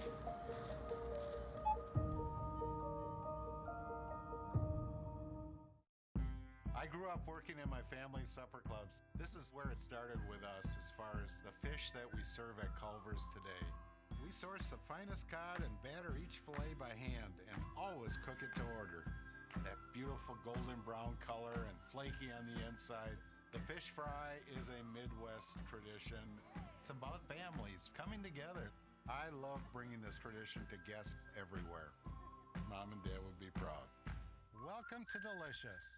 Wingism number 1, the Flavor Saver.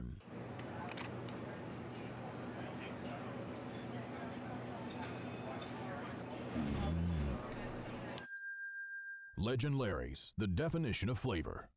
Wingism number 2, the Joker. Then her dad walked in. Dude, we're done eating. Use a napkin. Serious? Yeah. Are you serious? Yeah, I'm serious. Why so serious? Legend Larry's, the definition of flavor. Back for the top of the 8th, and it's been a tale of two games so far here at Wildwood Park.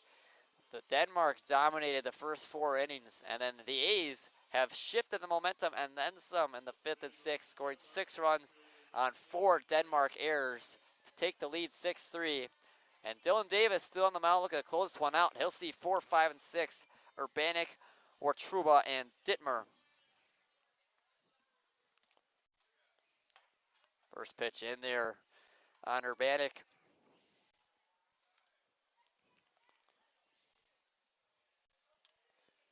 Next pitch from Davis is low and inside. Evens count up at 1-1.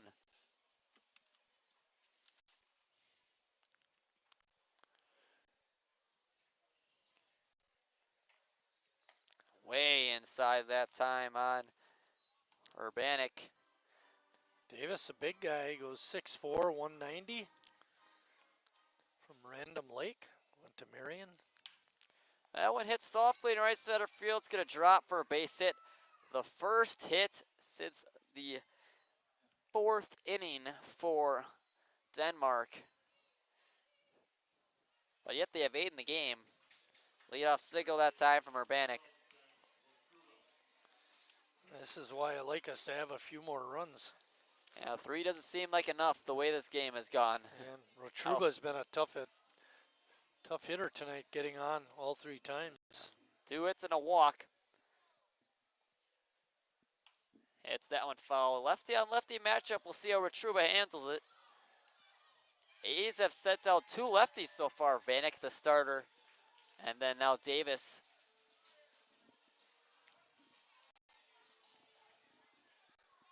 Next pitch, breaking ball just inside. 1-1. That looked like a strike from up here. Umpire's always right, Lucas. That's true. That's true. I'm not arguing. Don't let CJ tell you any different. Swing and a miss by Watruba. 1-2.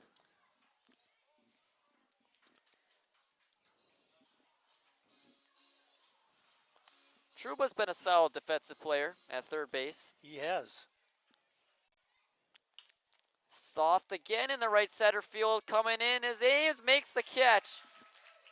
What a play by Alex Ames. There was no way I thought he was going to get there. That looked even harder than the first one that Urbanik got on base on. It looked more difficult. His teammate, Jason Sims, gave him a little glove high five for making that play. That was a dandy. 1 down. That one's fouled back by Isaac Dittmer. The DH turned first baseman.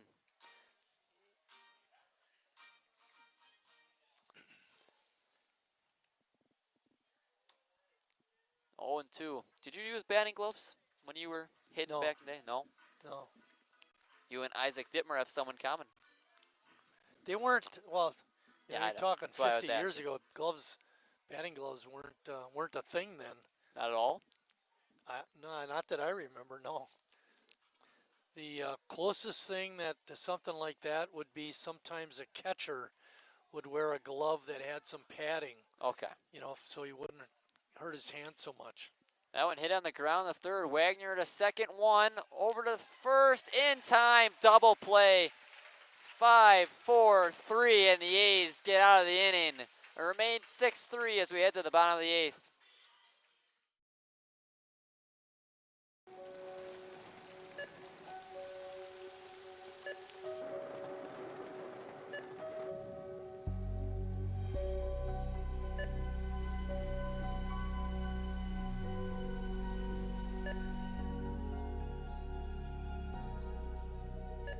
Whenever you shop Meijer, you help support organizations like Hope House Mission and New Hope Shelter that give people around here warmth, shelter, and care. Me smells the great taste of Sheboygan. What does it take to stay in business for 75 years? It's not only featuring USDA choice beef, it's not caring about every single one of our 30 varieties of bratwurst. Nope. After being family owned for 3 generations, we've learned it's about you. At Miesfeld's Market, we give back to the community and our customers always come first. Since 1941, we've been feeding our neighbors, so come by and see what we've got today. Wingism number 3, the Peter Heater. Oh, so hot. Oh, so hot! Legend Larry's, the definition of flavor. Wingism number 4, tea time. What are you, having tea with the queen?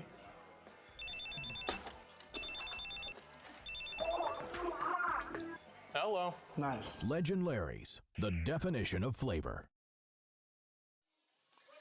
Back to On the bottom Monday- of the 8th. On Monday, July 21st, the Sheboygan County Baseball Association, the Old Timers, will have their annual picnic at the ballpark. It starts at 5:30, and all you fans are intended. You do not have to be a member. All you got to do is pay your money, and you can eat for free the rest of the time you're out there. Thanks, Lucas. My bad. Oh, it's getting late. There goes your perfect It's game. getting late. Hey, it lasted till the 8th. That's pretty darn good. 1, 2, 3 coming up for Sheboygan, Ames, Palmquist, and Tenney. Looking to get some more insurance before they get closed out in the 9th. We did have an agreement coming into the half inning, right? We did. We did. Okay, That was on all me. right. No, That no. was- I want the fans to know that we do talk about these things ahead of time. We're not just winging it up here. Keesler is pinch hitting for Alex Ames. Yep.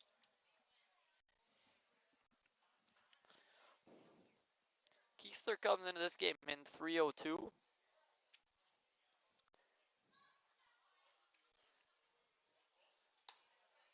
Pitch is outside. Figure he's going to get a lot more playing time. We've said that a few times after Walker left. So you get 2 RBIs, a base hit, you make a great catch in center. What happens? You're on the bench.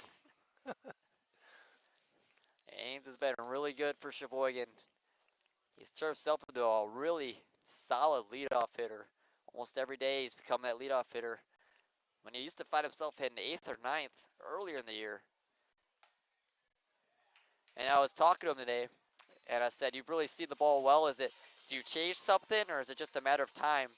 And he said, going from wooden bat or metal bats to wooden bats a big difference, and he just over time he's got more experience with it. What the scouts, Major League Scouts, have a hard time doing is trying to translate a college hitter. What's he going to be like as a professional hitter when the bats become wood? It's a big difference. Dittmer thought he had a strike, but umpire Sisler says no way. Palmquist is 0 for 4, but he did score on an error, just like every other player that has reached on an error. They all have scored 4 of the 6 Sheboygan runs. 2-0 to Palmquist, huh? But unearned. 2-0. And there for a strike. Yeah, the ones that Dittmer gave up, those 3, only one of those was earned. And Plannert's 3 runs, only one was earned. And defense has let down Denmark tonight. 3-1 to Palmquist. This is his 3rd 3-ball count. He's yet to be walked.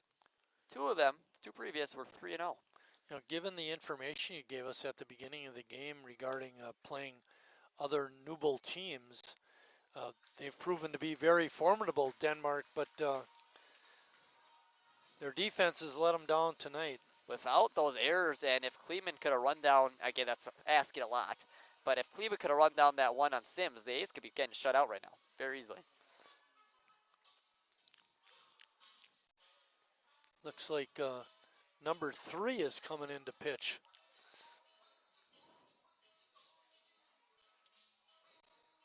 That would be Luke Miller.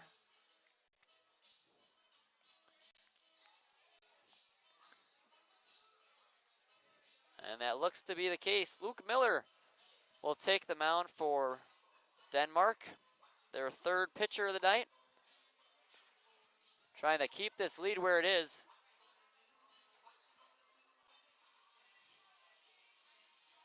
We no longer have the Miller infield. No. Now you got to figure out the defense again. Brennan Miller's the one at shortstop, where Truba is at third. Dittmer's at first, and the second baseman will be the question.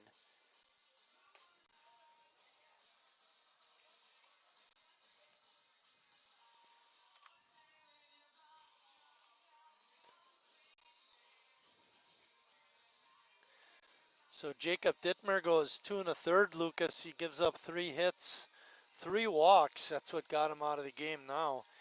Walked the last 2 batters. Did have a couple of Ks.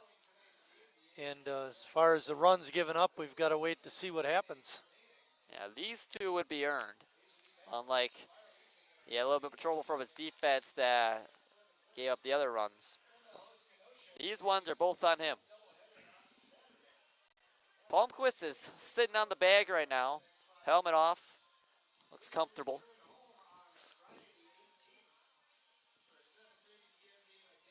Waiting for this game to restart. Be Nick Tenney. Looks like Ty Witek will pinch hit for Connor Lash when that part of the lineup comes up.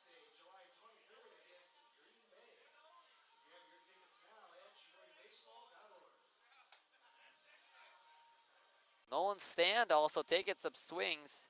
Maybe Neese is on his way out as well if it gets that far.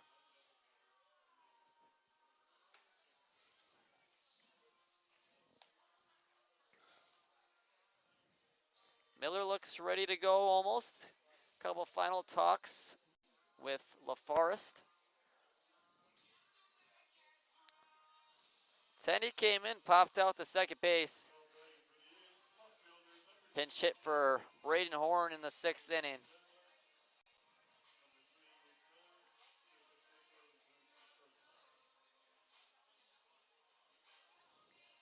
I think Brennan Miller went back to second. And now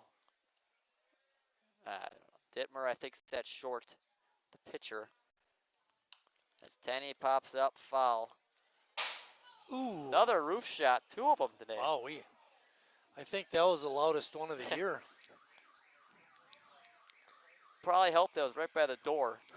You know, on a concerned note, you know, if Dittmer gets a ground ball at short and has to make a long throw, hopefully he doesn't hurt his arm after throwing all those pitches. That's the problem with not having lost subs, as Tenney hits one on the ground, the third.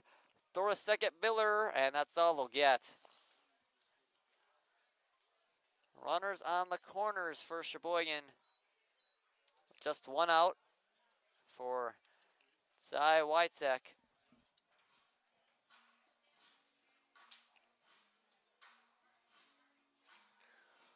Witek hasn't seen a lot of action, but when he's been in there, he's been pretty good.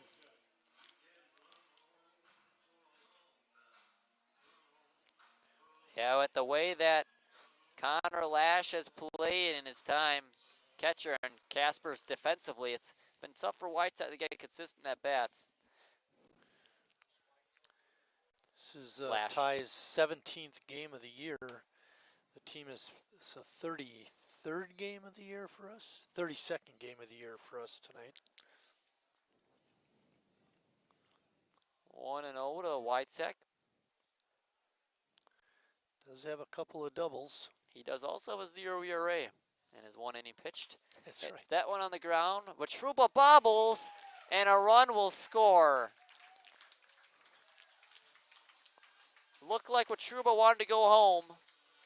Try to get Kiesler. Another error. But he was not able to. And Watruba joins the error crew. Nolan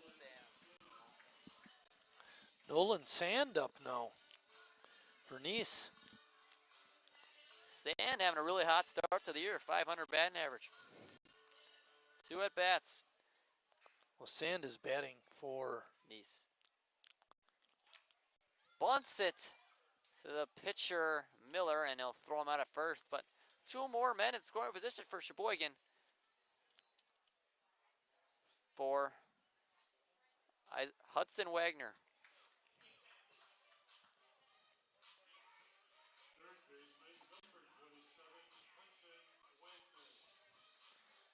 Wagner, one of the few guys to stay in the game. Seen 4 substitutes. And it's kind of what we figured in a non-league game. Moyer emptying out the bench. 2 down for Wagner. Check swing. He didn't go around. 1-0. Wagner's got a chance to give Sheboygan some serious security. And even if now it's not a save situation, but since Davis would go 3 innings, he still would be in line for the save if he were to come back out there.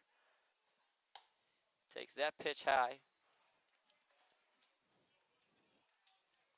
2-0 to Wagner.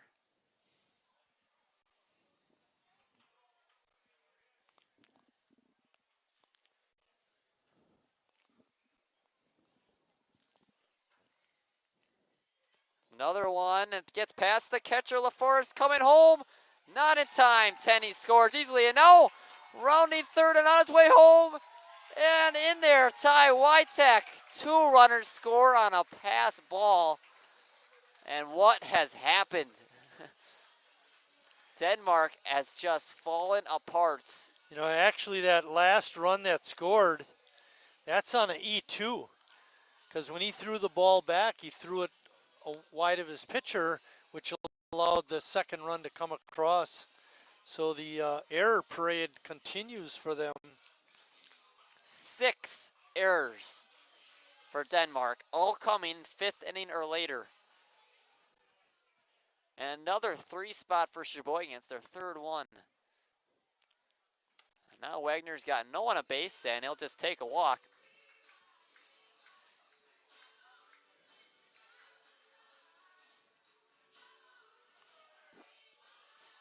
I mean, it is just unbelievable what's going on right now.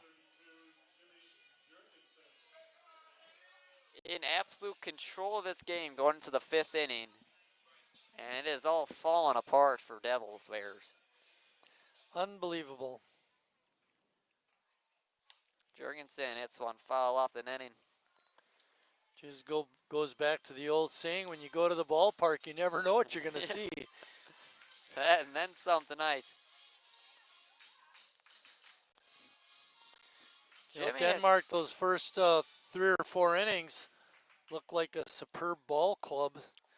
Now they look anything but terrible.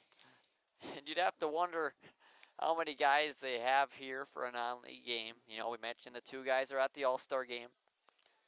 Jensen and Urbanik. But still, it's hard to believe what's going on as Jurgensen hits. And he lines one. That one's going to be over the head of Kunkel. And rounding third is Wagner, and he'll score easily. Jurgensen's trying to stretch it to a triple. And he'll be caught, and that throws over the head. Jurgensen going to third. And no one's there to cover. And just more disaster on the side of Denmark. An RBI double for Jurgensen, advances on the throwing error. I mean, what is going on? 7 errors for Denmark. I think that last error goes on the shortstop, but what'd you say from the 5th inning on? Yes. They've committed 7 errors? Yep. Boy, Jimmy just scalded that ball. It kind of caught Kunkel by surprise. He had no chance, way over his head. Jurgensen's come in. He's hit all 3 innings, 6th, 7th, and 8th, and he's gotten a single, a hit by pitch, and a double.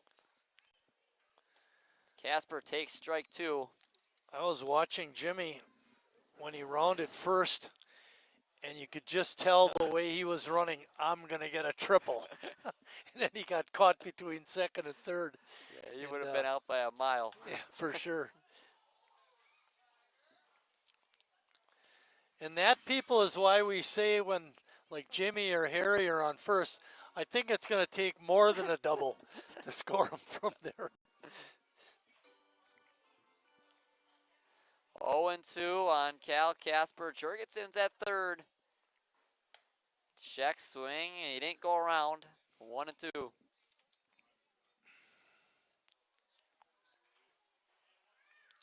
Casper's been on base 3 times tonight. Without a hit. 2 walks and an error. Yeah, and he scored a run too. That one's fouled.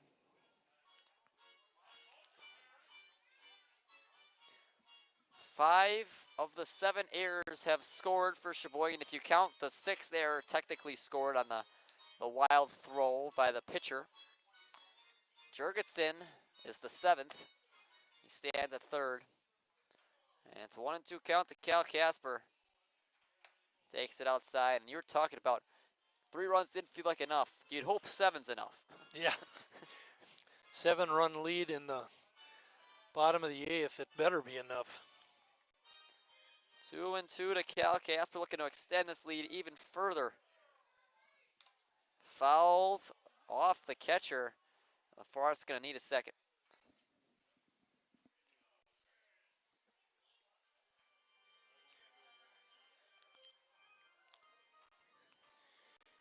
He got hit so hard he doesn't know where home plate is.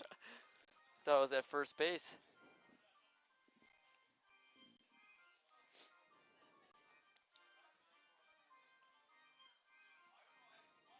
Hopefully that young man's okay. And you, speaking of just going back in this inning, Nolan Sands sack bunt, right? You go back to it, put runners at third and second. Both of them scoring that wild pitch pass Right. ball.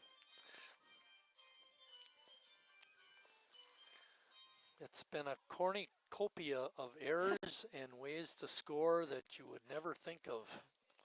It's been that kind of game. 10 runs on 10 hits for the A's as Casper takes another one high.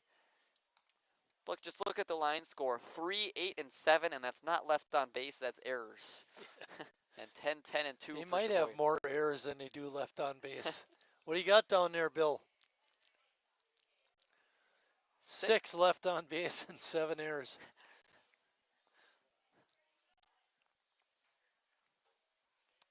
Full count to Casper. Takes it high, and he draws a walk.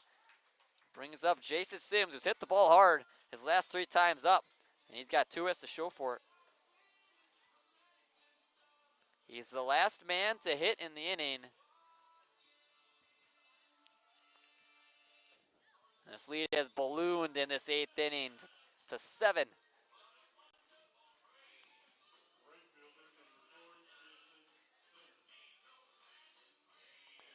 Four for 22. Give me a batting average. Ah, come on, man. Don't be pulling out your phone. Matty. Fouls it back. I think it's like 222 maybe. Could be. Nah, I think it's a little bit lower. It's like 214, I think. Be 2 for 11. Be 180 maybe. 181, yeah. 181. Look at that, mathematician. Current batting average. Came in hitting 111, so he's moved it up Yeah. 70 points in the game. That's progress. Hasn't seen a whole lot of at-bats or consistent playing time, so great step forward for him. Looking to bring in another run, and he pops that one foul. So over the course of the last 3 innings, Sheboygan has put obviously a lot of runners on base, scored a whole bunch of runs, but they'd never gone through the entire order. This is the first time. Yep. Sims is the 9th hitter of the inning. That 6th inning, they got through 8, but they couldn't get Tanise to bat around officially, and this is The last batter, as Marnie mentioned, Sims ended the 7th on a ground out to second base. A play that was made by Denmark's defense. 2-2 to Jason Sims. Runners on the corners. Jurgensen at third and Casper at first. He takes inside. Full count. And Miller probably just wants to go home at this point. Just get out of this inning. Get shut down in the 9th. Casper will get a head start at first with the 3-2 count and 2 outs. Throw to first. Miller almost overshot Dittmer at first, and that would have been more disaster. Full count to Jason Sims. Casper runs and Sims swings and misses to finally end this 8th inning. 4 more for Sheboygan. It's 10-3 A's, and they got a chance to close out in the top of the 9th.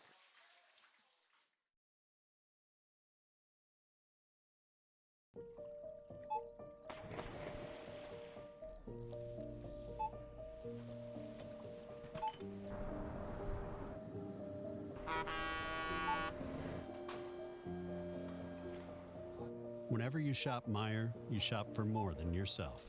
You help support sustainability in all our communities. Thank you. Today, tomorrow, and for years to come.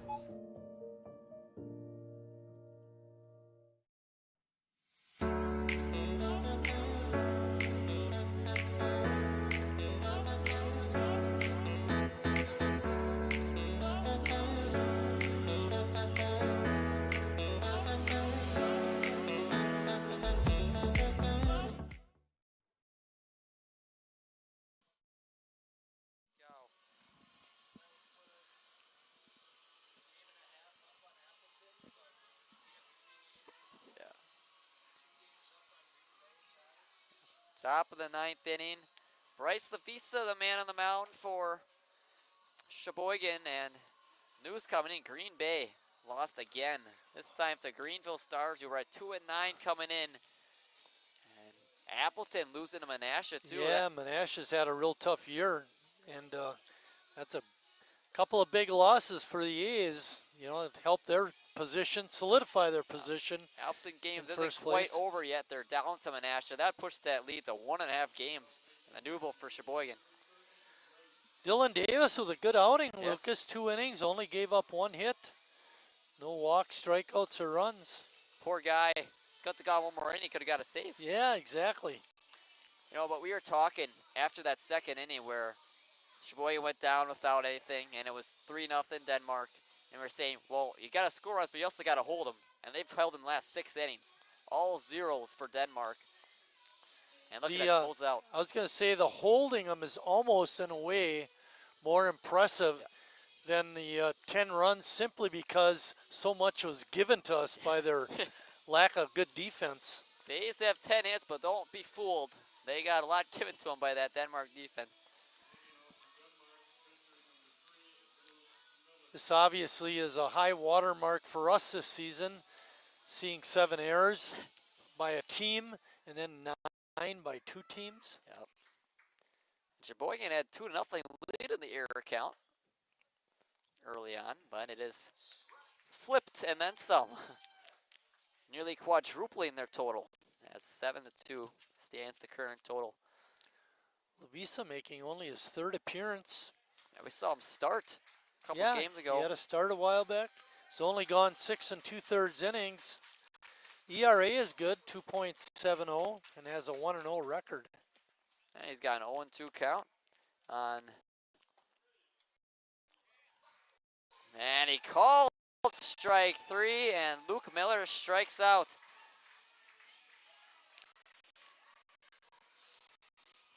Kind of a delayed call, but they all count the same.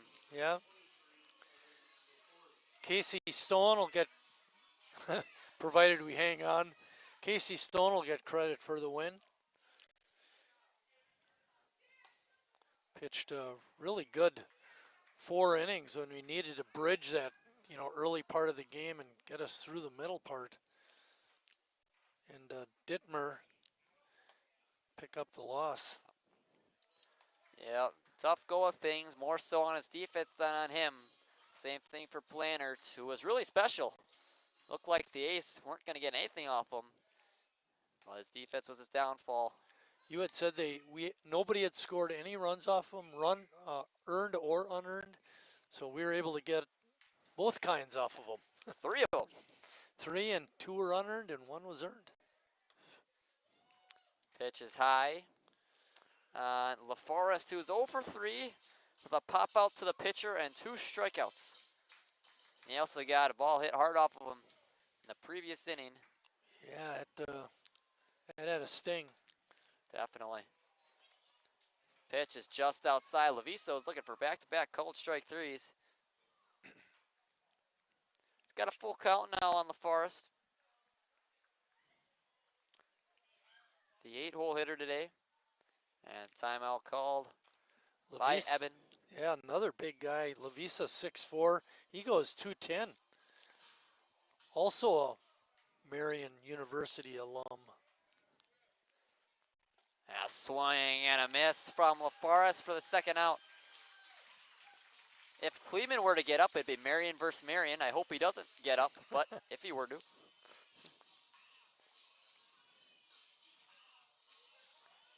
Bryce Urbanik also from Marion University.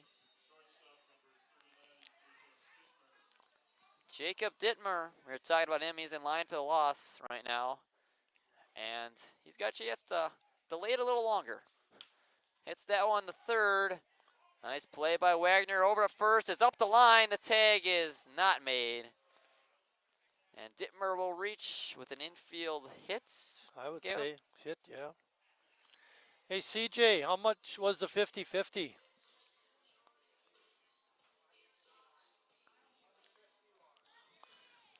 $151, 50-50 tonight. That's a pretty good amount for exhibition game. Yeah, definitely. Pretty solid crowd on youth baseball night. Heard a lot of running, get the foul balls. I don't think we lost too many balls tonight. Definitely not. Only maybe the ones in the Denmark bullpen were the ones that weren't retrieved. They had nobody in the dugout to go get them. 1-0 on Kleeman on the Marion versus Marion matchup. Takes it outside, 2-0. 2 down in the 9th. The A's are an out away from getting their 20th win on the season. Coming into tonight's contest against Denmark, overall we were 3-0. Yeah, so all time. Make it 4-0 all time. Another pitch outside from Leviso.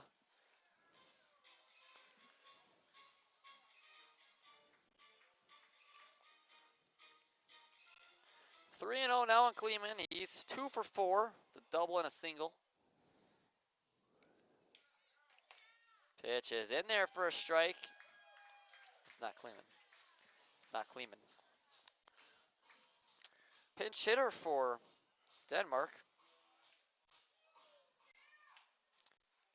Ethan Uzak. Swing and a miss from Uzak. Trying to mess with us up here. He must have came to the park late. Yeah. We saw him try to warm up Kleeman and right earlier. 3-2 pitch is called strike 3, and that's the ball game. Strikes out the side, Bryce Leviso, and the A's win it 10-3 and get their 20th win of the year. Very weird game, Marty. You got any other thoughts? Very weird indeed. Denmark over the first 3 or 4 innings of tonight's game looked really good on defense, and have what happened over the course of those last 3 or 4 innings, just amazing. 7 errors, and they had two an inning for like 3 innings in a row. It's pretty amazing, but another good win for Sheboygan. We'll be back here at Wildwood Park tomorrow, where the A's face the Green Bay Blue Ribbons, a game we've been waiting for about 3 weeks.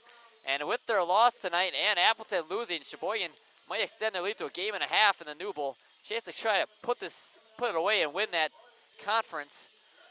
But until then, for the future Hall of Famer Mike Martin, I'm Lucas Schulze, and we'll see you next time.